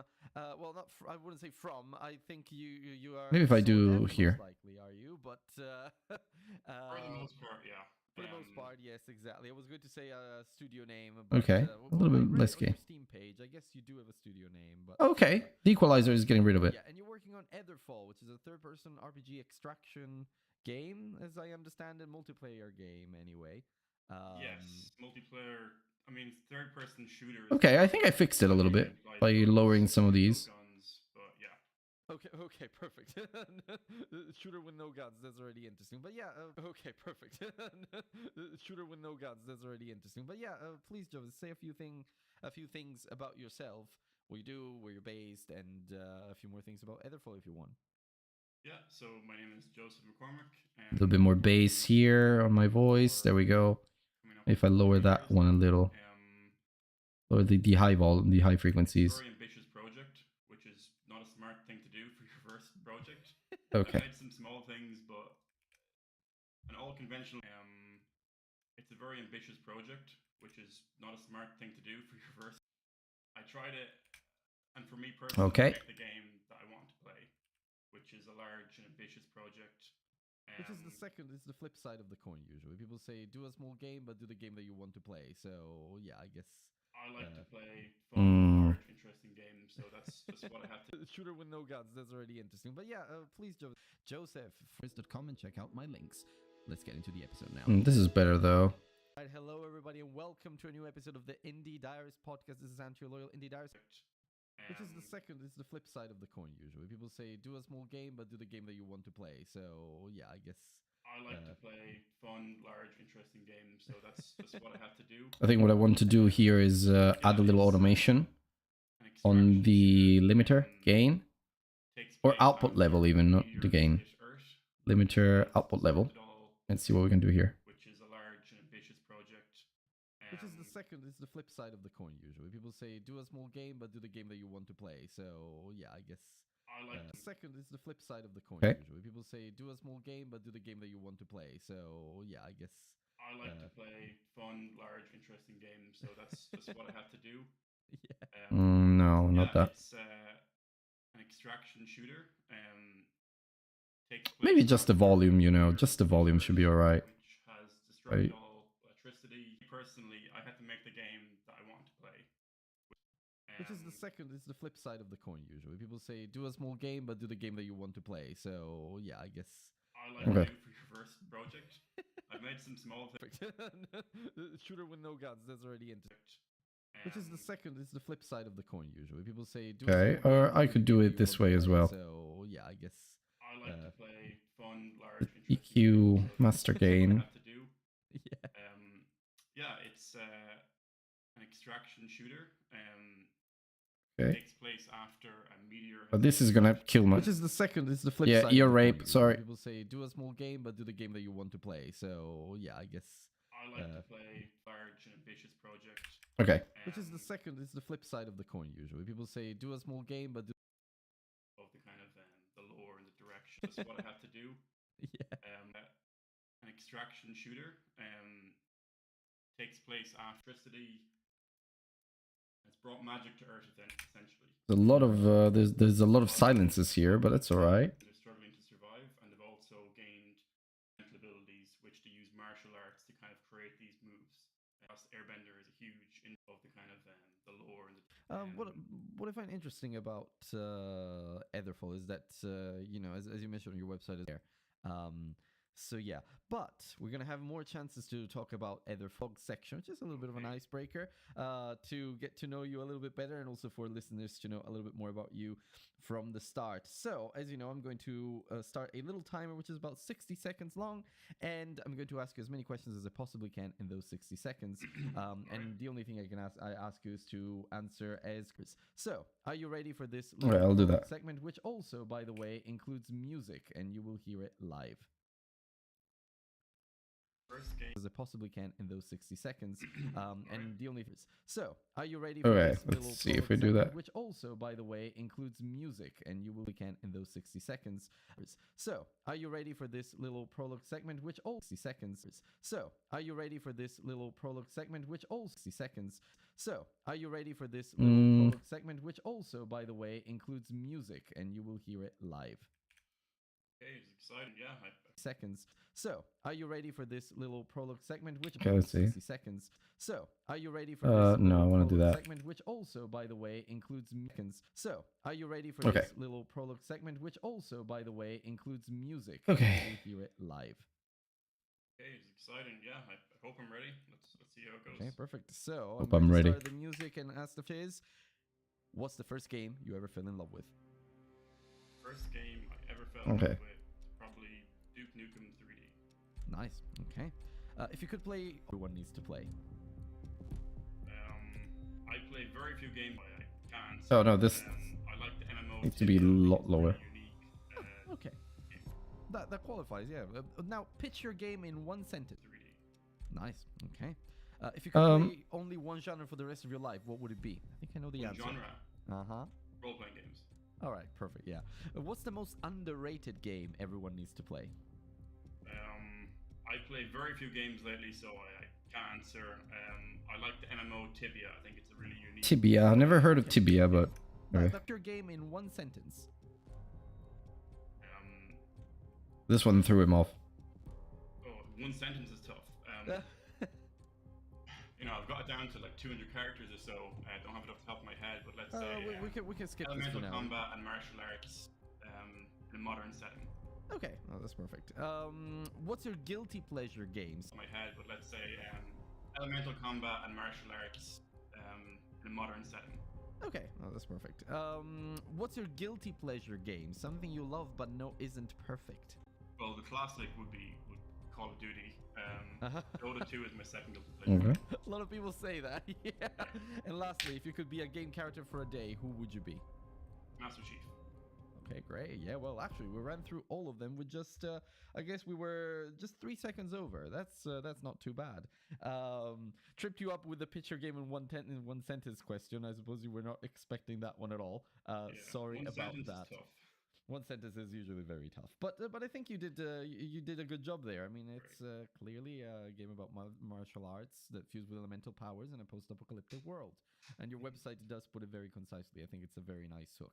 But now we can slow down and we can relax. We won't have the fast-paced element anymore, and I do like some of the Play with the volume Game too. But Call of Duty is a classic for guilty pleasure games. I'd say it's my guilty pleasure game as well. Sometimes I do jump on it and play around with it, despite You can hear here that my cold was starting to emotional was onsetting. first, or maybe your fondest memory that has to do with video games.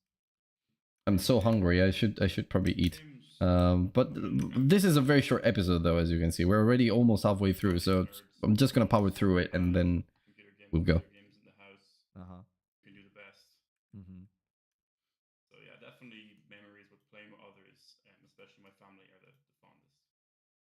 Nice. Yeah. And do you think those early games that you were playing at the time are kind of influencing Etherfall and what you're doing now? From the stuff way back when, like Uh-huh. 25 plus years ago, not so much. Uh-huh. Games have gotten more complicated, but there are Obviously. stuff like from certainly my teenage years, which I take bits and pieces from, even if it's more of a Nice. Yeah. And do you think those early especially my family, are the fondest. Nice. Yeah. And do you think those early games that you were playing at the time are Or do you play it? Audio on this one is very annoying. That's one of the concepts that I really want to bring to my game. Yeah, well, I guess Joseph had a much cleaner track than me. we always want to. It's a concept that I think that makes a lot of sense, but I also know that there's that kind of I like to call it like a watershed moment between when you are just playing these and how did it happen? You can customize it to a degree. A lot of people into game development around 2020. Yeah, Okay. I had done some. And I think super helpful for other developers or to work on how has it changed how you work on Etherfall, maybe. I mean, in terms of recently to finish next day, because then you start off just knocking some easy things out of the park. Yeah. Don't drive yourself to exhaustion. So, element I was a website, just an Etherfall It's very. tutorial. It's going to improve a lot, right? It's all right. It's fine. It's one and how it works in Etherfall. So I think it might be interesting. For a long time, of tags, which are kind of light and using a combination of data assets and interfaces, interaction system. Mm-hmm. So like for reaction, be like quick reaction interaction system. So like data, and then using a combination of data interfaces, and a really like quick reaction interaction system. So like for me, and this is an evolving. There's some very long silences in this episode. Assets I can fill out. Well, what should the visuals be, and what should the sound be? What effect should apply to the player? Like you're trying to build player. Yeah, I mean, it sounds like you're trying to build a systemic or a systems-based game that I'm trying to make. Systemic. I don't know if systemic is the right word. Systemic or a systems-based or a system or a. Okay, I can do that. You're trying to build a system. Yeah, that over there. You're trying to build a or a systems-based or a here. A systems-based. You're trying to build a systems-based very massive game and obviously scalable. I like what you said about the infrastructure. I think it's a very important point, and I think it's a point that a lot of developers may underestimate, especially if they're beginners. Like, okay. I'm not an experienced developer, but rather than having I'm definitely not an experienced developer. Just and hope that the rest doesn't break. And I think that's a really important look ahead there. Yeah, there's just obviously a balance lines, rather top of. Yeah. Exactly. Yeah. Exactly. Not too many. I'm at a point now where like the game works, you can run it, but janky, it's a bit janky. I've already fixed, although it's not. Some of that jank I've already fixed, although it's not pushed to Steam yet. And also, if I just do wait 2 more weeks, I do want to start kind of building the community and get people in it. At the demo on Steam, Uh-huh. Normally, a demo is to the final product, very, very close to the final product. It's highly polished, but it's just limited how it's. Demo is not like that at all. I can tell that like Joseph is a big perfectionist. Like it was very much focused on wanting to like release the demo when it was ready, or at least he holds himself he holds himself to very high standards. But you know, I mean, I feel like getting anything out there, no matter how unpolished it is, it's still useful to get people's opinions and get the community to kind of chip in and tell you what you're doing, if you're doing it well, if you're doing it wrong, if you're doing something stupid, and all of those things. But anyway, It's still valuable. I Test think. it out. It's still valuable. I think. Yeah, you can get a game if you can remember one. see, we're almost there. We're basically at the end. Look at that. Like a martial artist, but not too light. Yeah, no, but that's interesting. I mean, if I think about the other multiplayer massive. Not too light. Yeah, no, but that's Here I did something, and I didn't want to rub him the wrong way, but I think I did rub him the wrong way when I said that. Well, I mentioned Fortnite as a third-person shooter movement system, and he seemed to think, oh yeah, no, his face said, oh, "What are you saying? It's my game is completely different." So yeah, he didn't like that. I think. about the Look at that. in this case. In the meantime, I mean, I did see his face, and I tried to save it by saying, obviously, very different game. Look. Like your of course, two different games, entirely two different games. Yeah, that's here. Let's just listen to this. Yeah. Yeah, that's the yeah. That my game is not Fortnite. What the fuck are you talking about? Different games entirely, but yeah, in your case, you're adding weight to the character, and that is kind of the reference that I can think of when it comes to moving in a large space. Yeah. Yes. Deadlock, for example. Yeah, and then here he did bring it to like a game that was closer to what he was trying to do, but Space. Yeah. Yes. Deadlock, for example. Uh You huh. can just move around. But like the point of this is, of course, I'm skipping around, so you don't get the full picture. But the point of this conversation, of this part of the conversation, was he's developing a third-person shooter movement system that has weight. And I was like, the very opposite of that. And in fact, I was saying that the very opposite of that would be Fortnite, because Fortnite is very fast-paced, and you move around in Fortnite. It's very much jumpy all everywhere, and you need to be able to move fast, and you need to be able to make quick movements and get off somewhere and then move on to something else to change direction and such. In his case, it said that his game, from his demo, people say that it has weight to the characters. So when you change direction, you do feel it. Whereas obviously in Fortnite, that's not the case. So it's in a way, I was kind of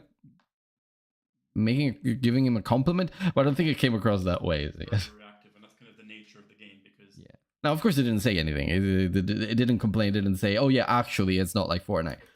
But I think that's what his perception was at the time. games are so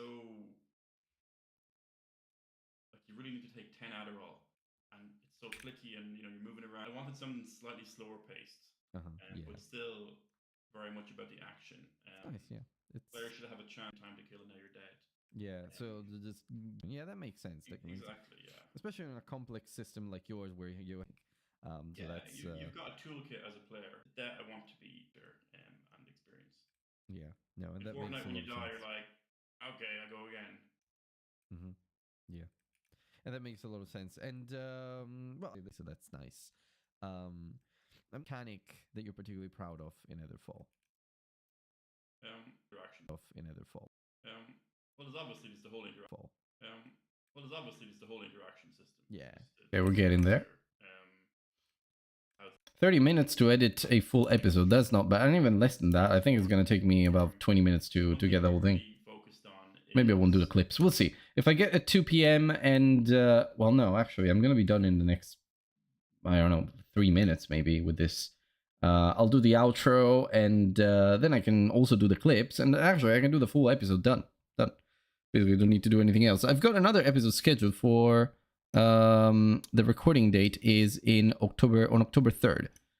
So that's for an episode that will come out on the 3rd of November. So right now I'm working a month away. I think I have a few ideas of other people that I want to invite. Because someone got in touch recently and I want to see if they would be up for the show.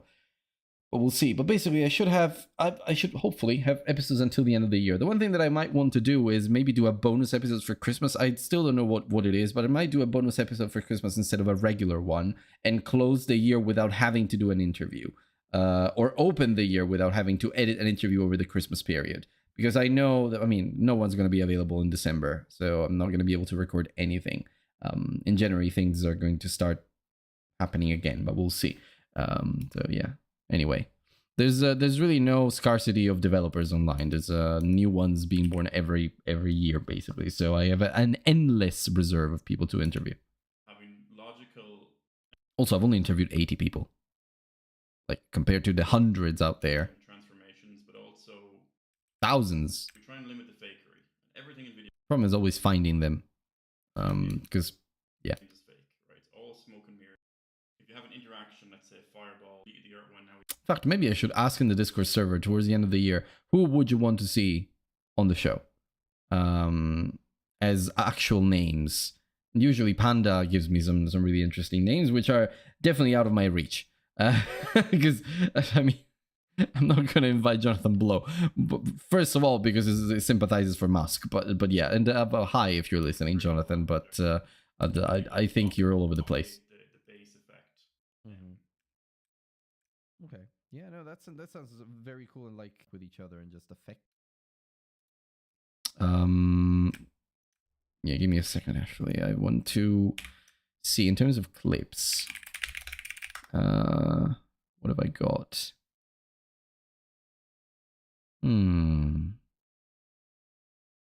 Okay. Yeah, no, I think it's doable. All right. Okay. Oh, yeah, I can remove this one here. Okay. Each other. So yeah. Yeah, obviously there's a balance there because you don't want to fill the screen up with obviously, yeah. Understand going on. Quick score. Quick question. What if, I know I want to do Rimworld in the afternoon, and I do want to do Rimworld for a few hours in the afternoon, but what if I started looking into Unreal Engine this afternoon, and I do it on stream as preparation for the jam? I know it's like 2 months away, a month and a half away, but that could be interesting. I start downloading the engine, looking into stuff.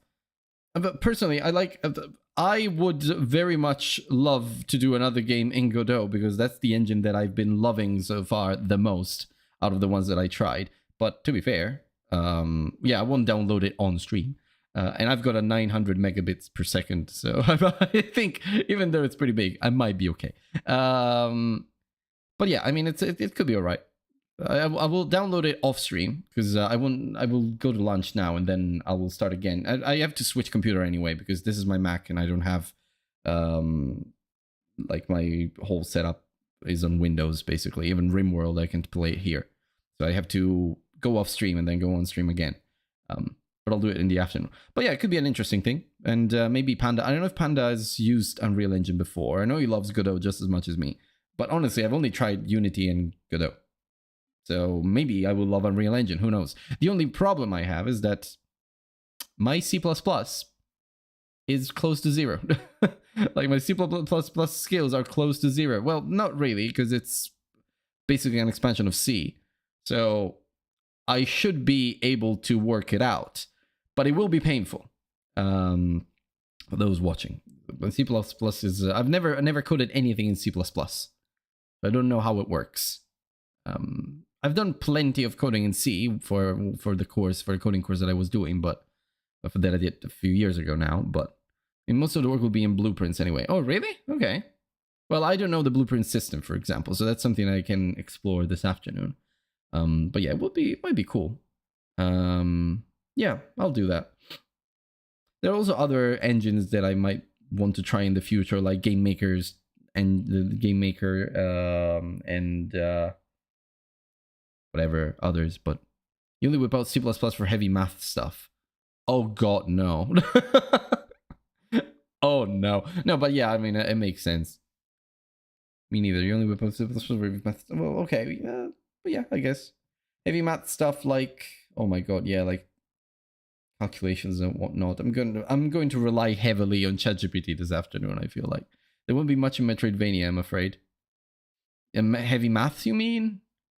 Well, it depends. If we do a combat system, we do want the damage factor. Well, I guess it's not heavy math. When you say heavy math, what would you want to use that for?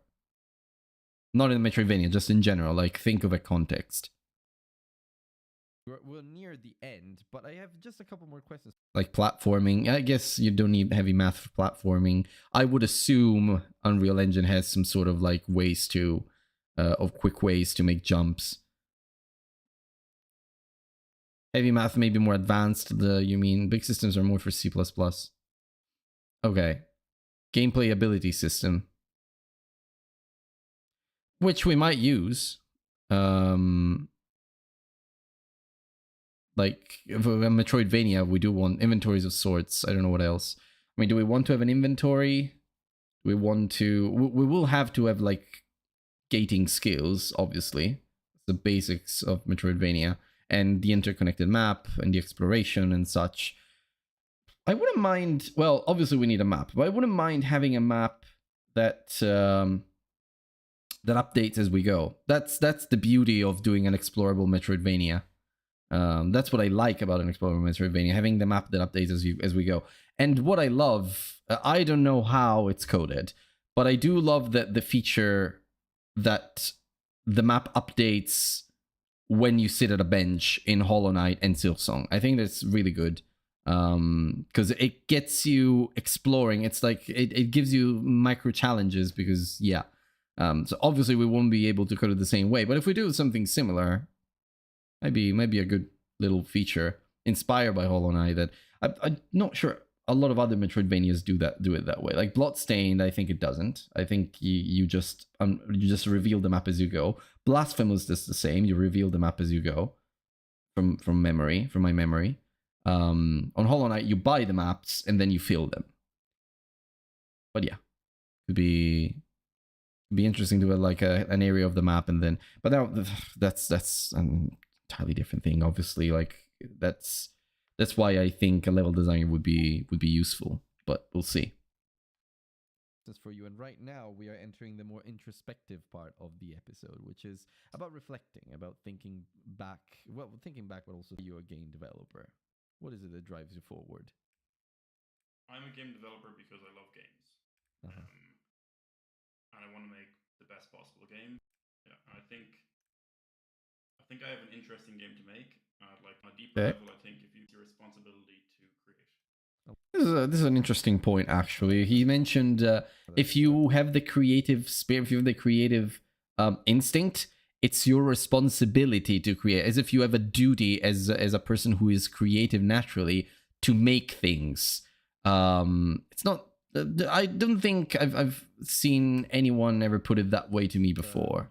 Very interesting take there. If you have that kind of creative energy, you need to think. I can relate with that a lot.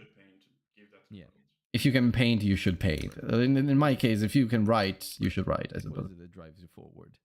Why did it jump back there? I'm a game developer because I love games. What is it that interesting take there? Yeah, if you relate with that a lot. Should paint, give that to others. Of your journey so far to push through it. Obviously just balancing work, personal. Oh yeah, but for inventories, I'm just rereading your message now. But for inventories, you just do like a data structure, don't you? I mean, I think you just work with that. You do a data structure and such. I did follow like a tutorial some time ago about how to do an inventory system. It was really interesting. You had like classes for items, the big inventory class, but then you had classes for the grid elements and items. I don't remember. It was super complex. I did it, but then I forgot. That's the problem with tutorial hell. As well as a second full-time job, hours a week of work. That with a relationship, I have a very supportive partner. She really helps me out a lot. That helps, yeah. Yes. Yeah, obviously. And okay, well then, as I mentioned, so yeah, obviously, and Thinking like a fully fledged inventory with grids moving around, everything sorted out generically without caveats and whatever. Yeah. Yeah, so for that you would use like you would consider that heavy math or big system for C++, which makes sense, I guess. You're to okay, be a lot more granular than you could probably be with well, blueprints. then, as I mentioned, these episodes are kind of like. So I want to ask you, developers. To developers, I would say make the game that you're capable of making. To developers, I would make the game that you're capable of making, not the smallest possible that game. Yeah. And make it 10% hard game developers because it's very, very hard. Oh yes, please do. Yeah. And how hard it actually. What is the best way to support you? The best we're working on the artist right now, but it's linked somewhere. And yeah, you can join the Discord and you can wishlist on Steam. Okay. Perfect. And of course, I will put all these to you and say hi. The best with Etherfall and everything that you're going to do, even after that one, of course. Great. Yeah, it's been a pleasure. Thanks a lot. Thank you. Okay, so that's the outro. Well, that's the end, and I just have to do a little outro from this point on. That way. Raise it, then lower it again.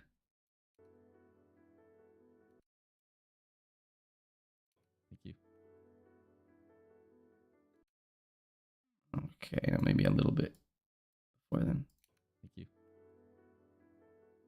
Okay, that's me. That's my cue to start the outro, and I will record this, and then we will go from there. Let's see. Thanks a lot. Thank you. All right, everybody, and that's a wrap on another episode of the Indie Diarist podcast. Thank you so much for listening, and super low volume. All right, everybody, and that's a wrap on another episode of the Indie. Yeah, okay, I'm gonna do an exception here. I'm gonna raise the gain so much. Let's see what happens. Thanks a lot. Thank you. All right, everybody, and that's a wrap. Hi, everybody, and that's a wrap. Another episode. Interesting. Raising the volume didn't do anything. Maybe because of the compressor that I have right now enabled. So let me just play with this a little bit. Go in here. So for now, I will go back to the year rape levels. Let's see if that one sorts it. I need more volume for this, but then for the next one, we'll see. All right. Okay. No, I don't want to do that. Delete the whole thing. Who cares? Thanks a lot. Thank you. All right, and that's a wrap on another episode of the Indie Diarist podcast. Let's see. All right, and that's a wrap on another everything that you're going. And I wish you all. All right, and that's a wrap on another episode of the Indie. Okay, yeah, we're there basically with volumes. So let's do this. Thanks a lot. Thank you. All right, friends, and that's a wrap on another episode of the Indie Diaries podcast, Indie Diary number 80. Thank you so much, Joseph, for coming into the show, and best of luck with Etherfall. As I said in closing of the episode, I do really hope that everything goes well for you, because I can see that you have a lot of creative passion and energy in you. So yeah, wishing you all the best. Now, listeners, if you enjoyed the episode, please subscribe to the show. Love that you stuck with me so far. Never mind. Episode of the Indie Diaries podcast, Indie Diary number 80. Thank you for the show. And No, what the hell happened to the volume? That's not the right volume. I can always up it later, but I do want to make sure that I'm recording it the right way. So, test. This is a test. test. This is a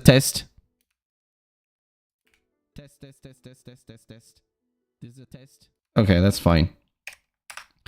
I just have to speak very close to the microphone then. That's all right. Maybe with a little countdown, that wouldn't be bad. Thanks a lot. Thank you.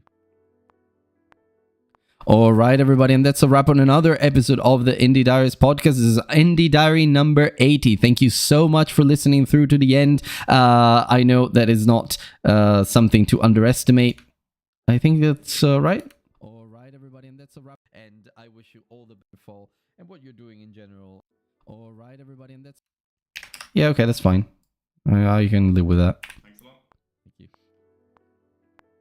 All right, everybody, and that's a wrap on another episode of the Indie Diaries podcast. Thank you so much for listening and sticking with it through to the end. I know it's not something to underestimate, and thank you to Joseph for being a lovely guest on the show. Thank you for reaching out, and I do really, truly wish you all the best with Etherfall. I can tell you have a lot of creative energy that you want to put to the test with this game, and I do hope that it pays off in the end. So, listeners, if you do enjoy the show, please subscribe, leave a rating, 5 stars, 4 stars, whatever you want. Maybe not 2 stars, because that doesn't really help, but but you do you, I guess. And there are obviously other ways to support the show. I've just recently relaunched my Patreon tiers, so you can go to patreon.com/theindiediarist if you want to check out all the new benefits that I've added there, which include even access to my early planning documents for YouTube videos that are coming up. That is very exciting, and I can't wait to have more of you guys to be part of that community. But you can also go to theindiediarist.com to find other links, such as links to Threads and YouTube and Indeed and other stuff. So yeah, I don't think that's great because I need to also shout out to Peleg, my patron. So let's see what happens after that. Thanks a lot. Thank you.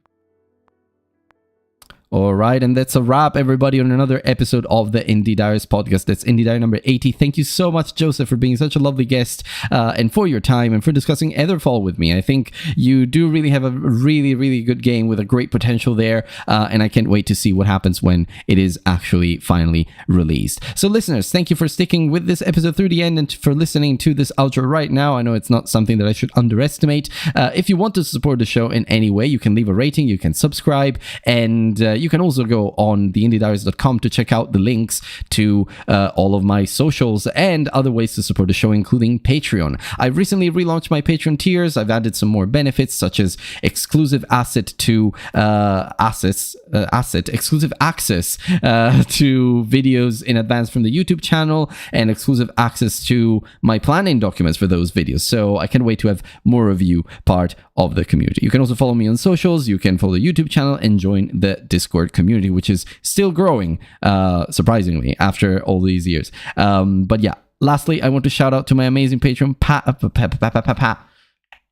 I'm trying to say too much in just 30 seconds. I need to slow down and say it better. Thanks a lot. Thank you. All right, and that's a wrap, everybody, on another episode of the Indie Diaries podcast, at Indie Diary number 80. Thank you, Joseph, for wanting to come into the show, and I truly do wish you all the best with Etherfall. It's a game with so much potential. So yeah, but listeners, thank you for listening to this episode and for being here right now listening to this outro. I know it's not something to underestimate. If you want to support the show, you can leave a rating, you can subscribe on wherever you get your podcasts, but you can also go to theindiediaries.com, where you will find links to all of the different ways in which you can support this listener-supported show. And that includes Patreon, where I've just recently relaunched my tiers, including new benefits such as access to YouTube videos in advance and access to the documents that I used to plan those videos. I think that's an interesting little take, an interesting little benefit that I added there. So yeah, looking forward to having more of you as part of the community. Also, you can join the Discord and follow me on socials, all of that stuff. Before we leave, I want to shout out to my one amazing patron right now, which is Peleg. Thank you so much, my man, for supporting me for so long. You're the best patron anyone could ever hope to have. And yeah, I hope you enjoy everything that's coming on. No. I didn't like that either. Thanks a lot. Thank you. All right, everyone. And that's this is what I typically do when I record an outro when I'm alone. So I'm feeling comfortable to do it now, and I don't know how. Thanks a lot. Thank you. All right, and that's a wrap, everybody, on another episode of the Indie Diaries podcast. Thank you so much for listening and for sticking with it through to the end, and for listening to this outro right now. I know it's not something to underestimate. And obviously, thank you to Joseph for being such a lovely guest. We spent a lovely episode together, and I do truly wish you all the best with Etherfall, which is a game with so much potential. So, listeners, if you want to support this listener-supported show, pardon the repetition, you can go on theindiediaries.com and find links to all my socials. You can join the Discord, which is still growing. But, importantly, you can find a link to my Patreon, where I've just recently relaunched all my tiers. There's now only 3 tiers, and they have new and fresh benefits, such as access to YouTube videos in advance, and even access to the documents that I used to plan those YouTube videos. It's a little interesting that I wanted to throw in there, and I hope you guys enjoy it very much. Now, before we actually wrap up, I want to shout out to my one amazing Patreon right now, who's Peleg. Thank you so much for supporting the show. It is lovely to have you on board and to have had you on board for so long. So I hope that you keep following and you love what's coming next. So up until a certain point, I think this was good. What's this volume? It's terrible. Very much. Oh no, because the volume goes down after a while here. Wait. What is that? Something there that goes... Oh, the output level. No, it's not the output level. It's the volume. Uh-huh. Yeah. Has to be same level here too. There we go. And that's a wrap, everybody, on another episode of the Indie Diaries podcast. Thank you so much for listening and for sticking with it through to the end, and for listening to this outro right now. I know it's not something to underestimate, and obviously, well, thank you so much, Joseph. It's been lovely having you. This is so close. I don't know. Why can't I get this outro right? What is going on? Thank you. All right, and that's... I am losing my patience. I'm getting very, very mad now. Let's see. Thank you. All right, and that's a wrap, everybody, on another episode of the Indie Diaries podcast, the Indie Diary number 80. Thank you so much to Joseph for being a lovely guest, and I do truly wish you all the best with Etherfall. It's a game with so much potential.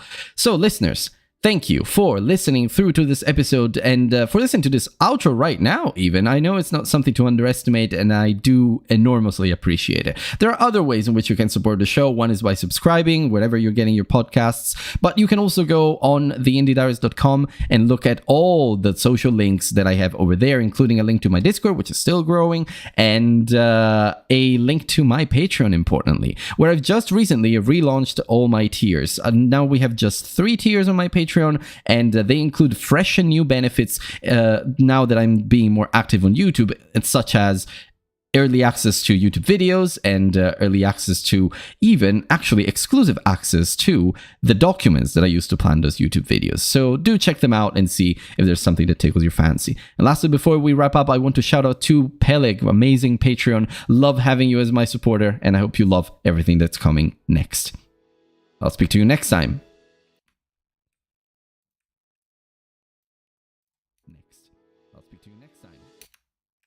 The volume is still crap. I don't get what's going on. All right, and that's a wrap, everybody, on another episode of the Indie Diaries podcast, the Indie Diary number 80. Thank you so much to Joseph for being a lovely guest, and I do for right now even. I theindiediaries.com on my Patreon, and they include early access to YouTube videos and early access to even actually exclusive access to the documents that I plan those YouTube videos. So do check them out and see if there's something that tickles your fancy. And lastly, before we wrap up, I want to shout out to Peleg, amazing Patreon. Love you as my supporter, and I hope you love everything that's coming next. I'll speak to you next time. It's a terrible outro in terms of volume and sound. It's really awful. I don't like it. I don't know what's going on here. There are other ways in which you can support the show. One is by subscribing. Like, the volume is very low. Getting your podcasts, but you can also go on theindiediaries.com. Or maybe it's just me, you know. Maybe it's because of the volume that I have in my headphones, but I feel like the volume is very low right now. So let me just remove the limiter again. Maybe the compressor is doing much more than it should. So maybe I'll do it that way. And this way it might be a little bit better, but you know, we do what we can. Okay. Come and look at all the social links that are Indie Diaries, and this is Indie Diary number. To be fair, this intro is also very low in volume. With Joseph, the solo. So maybe I'm just mentally biased right now because I've listened to the whole thing, but right now even. I know it's Okay, no, the volume is actually fine. So I'm just not used to it being so low. Usually it's much more open. Right now it feels very closed, but hopefully it's not too noticeable on the export.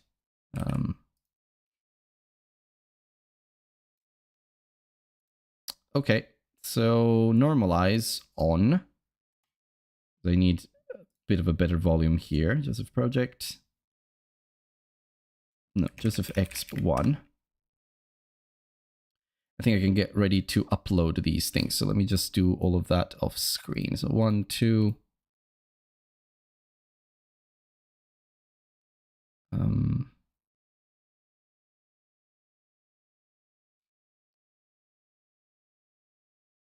Okay, fine. New episode. On Patreon, we do a new post.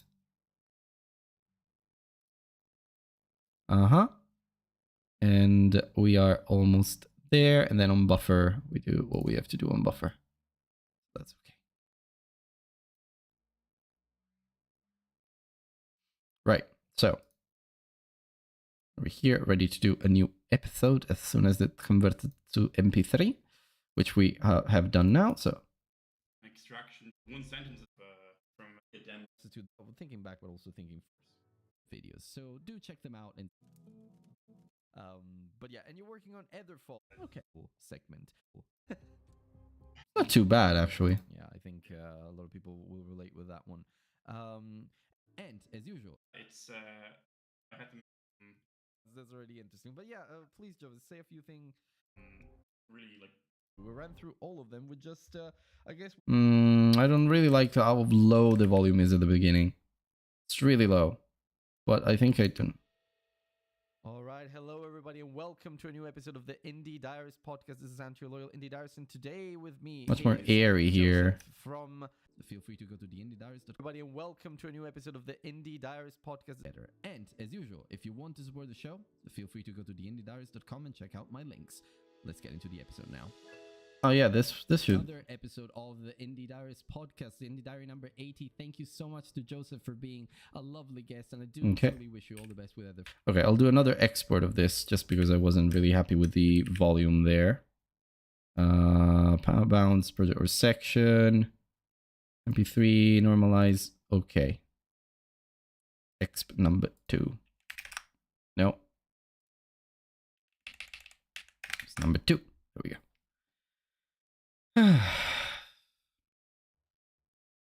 It's tricky to do all this stuff. Sometimes. I do have fun, but why is it never easy? This microphone audio optimization especially has been a pain, and the worst thing is that when I'm monitoring my audio, I don't spot it. Nothing is ever easy. I know. I don't spot it because during monitoring it feels okay, but then in the recording maybe there are peaks and such because it's not the same thing. It's not and so I keep having to do tests and trying to optimize, but then they're not consistent because I use two different computers. Pulling my hair out, wondering why C# doesn't want to handle 1 decimal point. Oh no, what do you mean? That doesn't seem nice. Doesn't sound nice at all. Okay. Here. You're supposed to do that. Everybody, and welcome to a new episode. Yeah. Building on top of. Yeah. Exactly. Yeah. Did the volume get worse in this one? Massive, and I think. Yeah. Exactly. And have you had? And just building on top of. Yeah. Exactly. Yeah. Exactly. And have you had? I guess it is a little bit worse. I have to go for now, do some chores. I'll probably be back later. Yeah, no worries. I'm ending the stream in like probably 10 minutes anyway. It's I'm just uploading this episode here, and then maybe do a clip, and then I'll go to have lunch. So yeah, don't you worry about that. I think I will do a little bit of Rimworld this afternoon, and maybe I'll do that little. I'll start looking into Unreal on stream. It might be fun. But yeah, do enjoy your chores, your chores. And yeah, I'll speak to you later then. Okay. Thank you for saying hi anyway, and as usual, staying with me, keeping me company. It's always nice. So I need to do a clip now. But first, I need to do this. So, Joseph, didn't he have like a? He did have a name. Like, I am Joseph. Where is it? Where is it? Where is it? Where is it? Where's the transcript?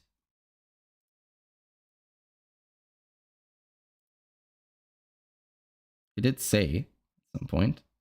I need to go into the. Maybe for you, maybe in here.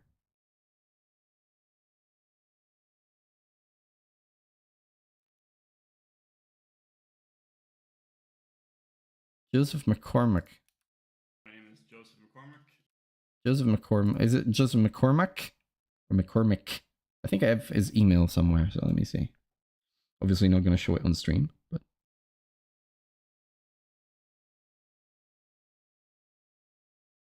Joseph McCormack. Okay, is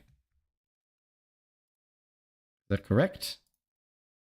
No, it's absolutely wrong. So Joseph McCormack. What I might use you for, actually, co-creator. Let's go back in here. In the co-creator. Recordings. Nah, that's fine. Okay. No, I might do that actually. Go into edit. Co-creator. Suggestions. AI tools. No. Promote. Episode title. There we go. So, chance of storage is indicating different capacities. Okay. Let's see. Crafting community and embracing player voices. Okay. Editful's journey and player engagement. Editful's community driven. No, actually. Let's see. Promote episode title. Not about that. I wanted about the development of that. Yeah, okay. Options for episode title. Highlighting episode title options. Editful unveiled. Crafting a unique third-person RPG. Crafting a unique third-person RPG. I like that. Crafting a unique third-person RPG. Indie Diary number 80. Note, my audio capture things around my microphone. Continue episode. I'm getting close. Fix.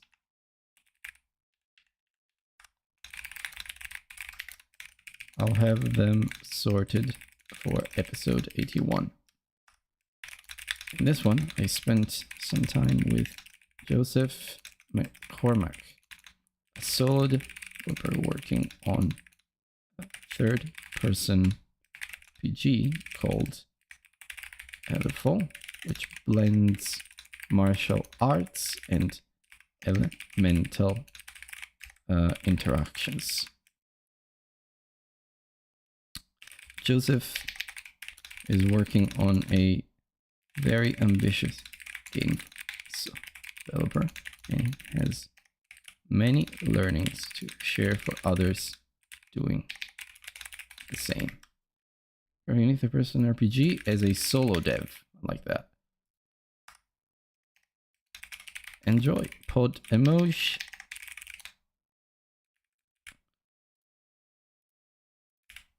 Do that. Then we go in here, full season number 3, episode number 20. Finally there. Next.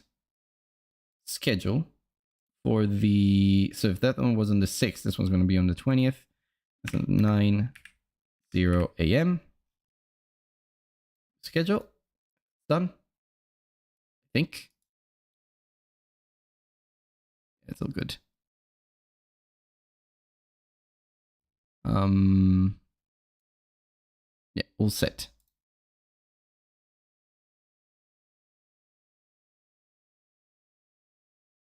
Huh? What? Oh yeah, okay. October 20, October 6th. Okay. Right, but I do need the video title at least. Let's see. Probably won't need this one anymore. Preview. Okay. Enjoy. And then, oh yeah, no, I forgot. I have to put the links to support him. Support Joseph. And he did send me some links, so let's put them there. Joseph McCormack. The episode has been scheduled. We'll do here. That's Instagram, Twitter, Discord. Try Etherfall. And then there's obviously my own links, which is support the show.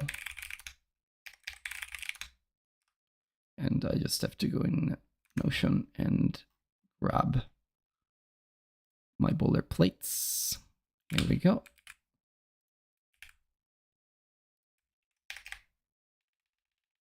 Okay, join the community. All done.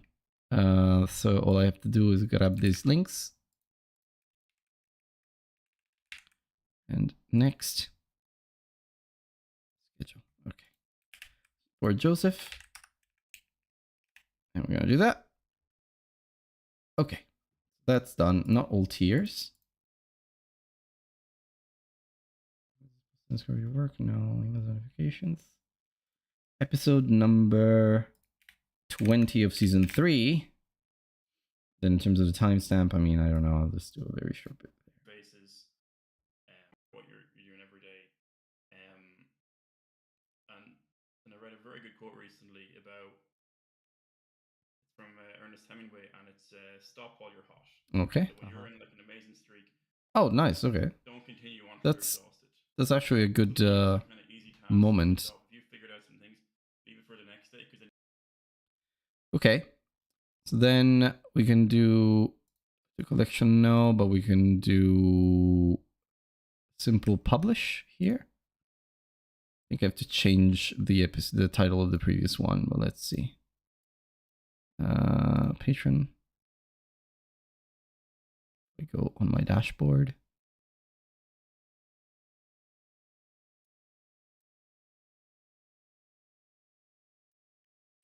Preview. Publish. I have to change the other one too.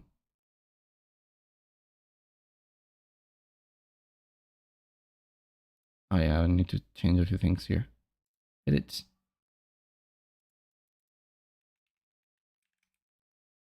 Note. Note. Hello, patrons. Okay.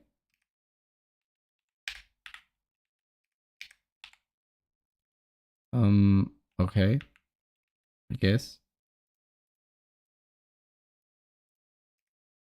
Okay. Ah, cool. I can drag around a block for paid access. Okay, so Patreon is sorted. Spotify is sorted. I'm fine. So what I have to do now is just grab a clip, publish it, and then you can call it a day. So, remember you can do his drive, push yourself 10% more. Yeah, this one. This one is definitely right. Let's see. So I want to ask you if apply the freaking brand. As usual, so brand. Oh, hello, Panda. Nice to have you here. Actually, I'm about to end the stream, but here's something you might enjoy. I I wanted to do Rimworld in the afternoon. What I'm probably going to do is play a little bit of Rimworld, yes, so that might be the painful part of the stream for you. But then, Quivscore has invited me to do a game jam in November together. So what I want to do is, well, he wants to do it in Unreal Engine. I've never touched Unreal Engine in my entire life. I know that it's in C++. I know some C, so it shouldn't be a big problem. I also know that most of the things you do in blueprints, probably like Godot's nodes at this point, I suppose. So what I'm thinking I could do is, instead of working on the break, I could start looking into Unreal Engine this afternoon. Just trying to get around it, learn how it works, do a little something, maybe start getting a few things in. I don't know yet. I'm thinking about it because I'm thinking like it might not be an interesting thing to watch, see me learn Unreal Engine. But if you've never touched Unreal Engine before, it might be interesting for you to see how it works too. So yeah, if you want to do that, never touched that engine. I think you can do completely visual coding. Apparently, yes, with blueprints and such, you probably can do completely visual coding. I do like writing lines of codes though. I don't know. But I've never touched that. And which means it could go two ways. Either I completely hate it or I love it. And honestly, I hope it's the former because one, I don't want to support Epic, and two, I prefer, I like Godot a lot. So I don't want to change engine again. I just, yeah. So yeah, although GDScript, I do like GDScript, but I do like other programming languages a little more because I do like the flourishes of C#, for example. But yeah, anyway, that's something I had in mind. I might start in more like towards 4 p.m. maybe. I don't know if you'll be around for that. I still have to have lunch and probably do a few things before I go on stream again. I don't know. Might be that I stream tomorrow instead. So I'll keep you updated in the diary of the live stream channel. But yeah, that's the plan technically. So we'll see. I definitely won't stream tonight because I've got stuff I want to do. But I will try to do this basically. And I'm almost done here with the no, not these captions. These captions are crap. I want this one word, extra large, and I want the highlight color to be. Oh no, wait, that's not the captions that I will use either. Oh, it's these. Okay. Extra large. Highlight color has to be this, and then we have a word here. In terms of the tracks, I want Joseph to be at the top, media word audio to not exist at all. And I think that's it. If this were your final diary or Oh my god, why did I do that? journal entry, Meanwhile, me, yeah, sure, to each his own. What's up, good Gesundheit. what is one message you would want to leave for those coming? So I want to ask you, if this were your final diary or journal entry, what is one message you would want to leave for those coming after? For those who come after, that's very missed opportunity to say for those who come after from Expedition 33. By the way, little update. I did get back in touch with Jennifer here in September, but she said their schedule is completely packed now until the end of the year. So she suspended all interviews and such. She said to check again in January. So hopefully in January, things will be a little bit quieter for her. And I'll be able to host her on the show. But yeah. What do you say in Italian when somebody sneezes? Salute. Oh, Gesundheit was that. Yeah, okay. Yeah, we say salute. In English, obviously, it's bless you. But yeah. I would say Coming after. to developers, I would say make the game Pretty long silence. make the game that you're capable of making. Not the smallest possible game, just make it really look inside and think of what you can achieve and make that game. Yeah. And make it 10% harder. Push yourself 10% more. To players, be more forgiving of game developers because it's very, very hard. Okay. Oh yes, please do. Yeah, absolutely. Okay, I think I can stop the clip here actually, so no need to do anything after this. Bye. Okay, so it's about 29 seconds. That's good. So I want to ask you, if this were your final diary or journal entry, what is one message you would want to leave for those coming after? To developers, I would say make the game that you're capable of making. Not the smallest possible game, just to developers, I would say make the game that you're capable of making. Not the smallest possible game, just make it really look inside and think of what you can achieve and make that game. Yeah. And make it 10% harder. Game. And make it 10% harder. Push yourself 10% more. To players, be more forgiving of game developers because it's very, very hard. Okay, so that's it. That works for me. I just maybe want it above my head so I don't cover my face. For those coming after. To developers, I would say No, but this way I cover him. make the game that you're capable of making. Not the smallest possible. If this were your final diary or journal entry, what is one message you would want to leave for those coming after? To developers, I would say make the game that you're capable of making. Developers. Okay. Developers, make the game that you're capable of making. Not the smallest possible game, just make it really look inside and think of what you not the smallest possible game of what you can achieve and make Okay. Do that. you can achieve and make it 10% harder. Push yourself 10% more. To players, be more forgiving of game developers because it's very, very hard. Okay. I think that's enough. It's a good little thing here. Normalize audio levels. Export video. The thing in German is Gesundheit, means health or well-being. It comes from the plague days back then. Wow, people would say Gesundheit, but not to wish the other person to be healthy. When I said they wish themselves Gesundheit. Oh, to themselves. Okay, English, bless you. Yeah, I don't. Quite outdated for today, actually, isn't it? As majority of people are losing interest in religion overall. Yeah. I know. I've always felt the religious undertone of bless you, but it's definitely outdated. Something from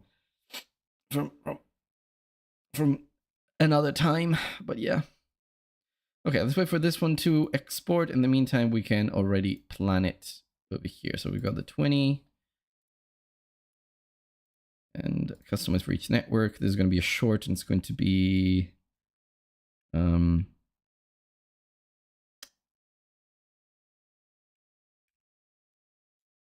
this is why game developers no what's one message you would leave to others? Okay, then we go nice support. No, not support Joseph. Support the show. Okay, here I love asking this question. I spent some time with where's Joseph's links? Wait, send them. Yeah, Joseph McCormack, solo dev behind an ambitious third-person RPG called Etherfall.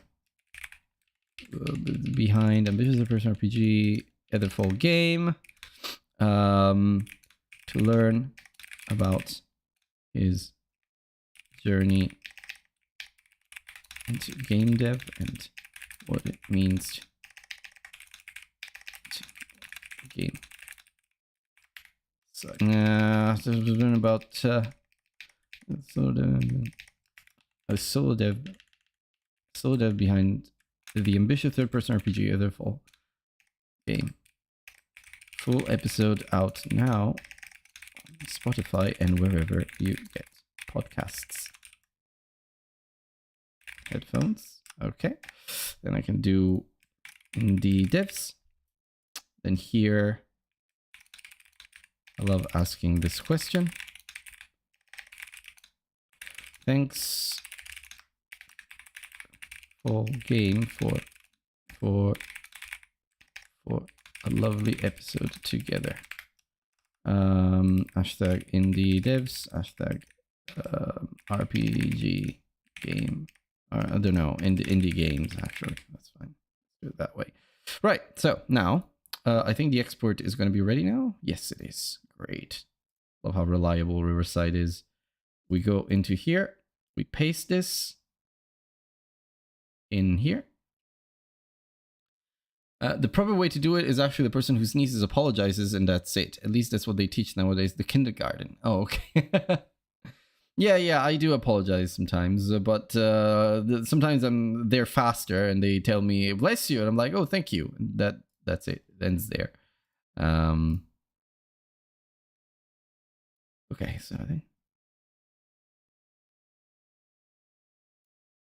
Okay.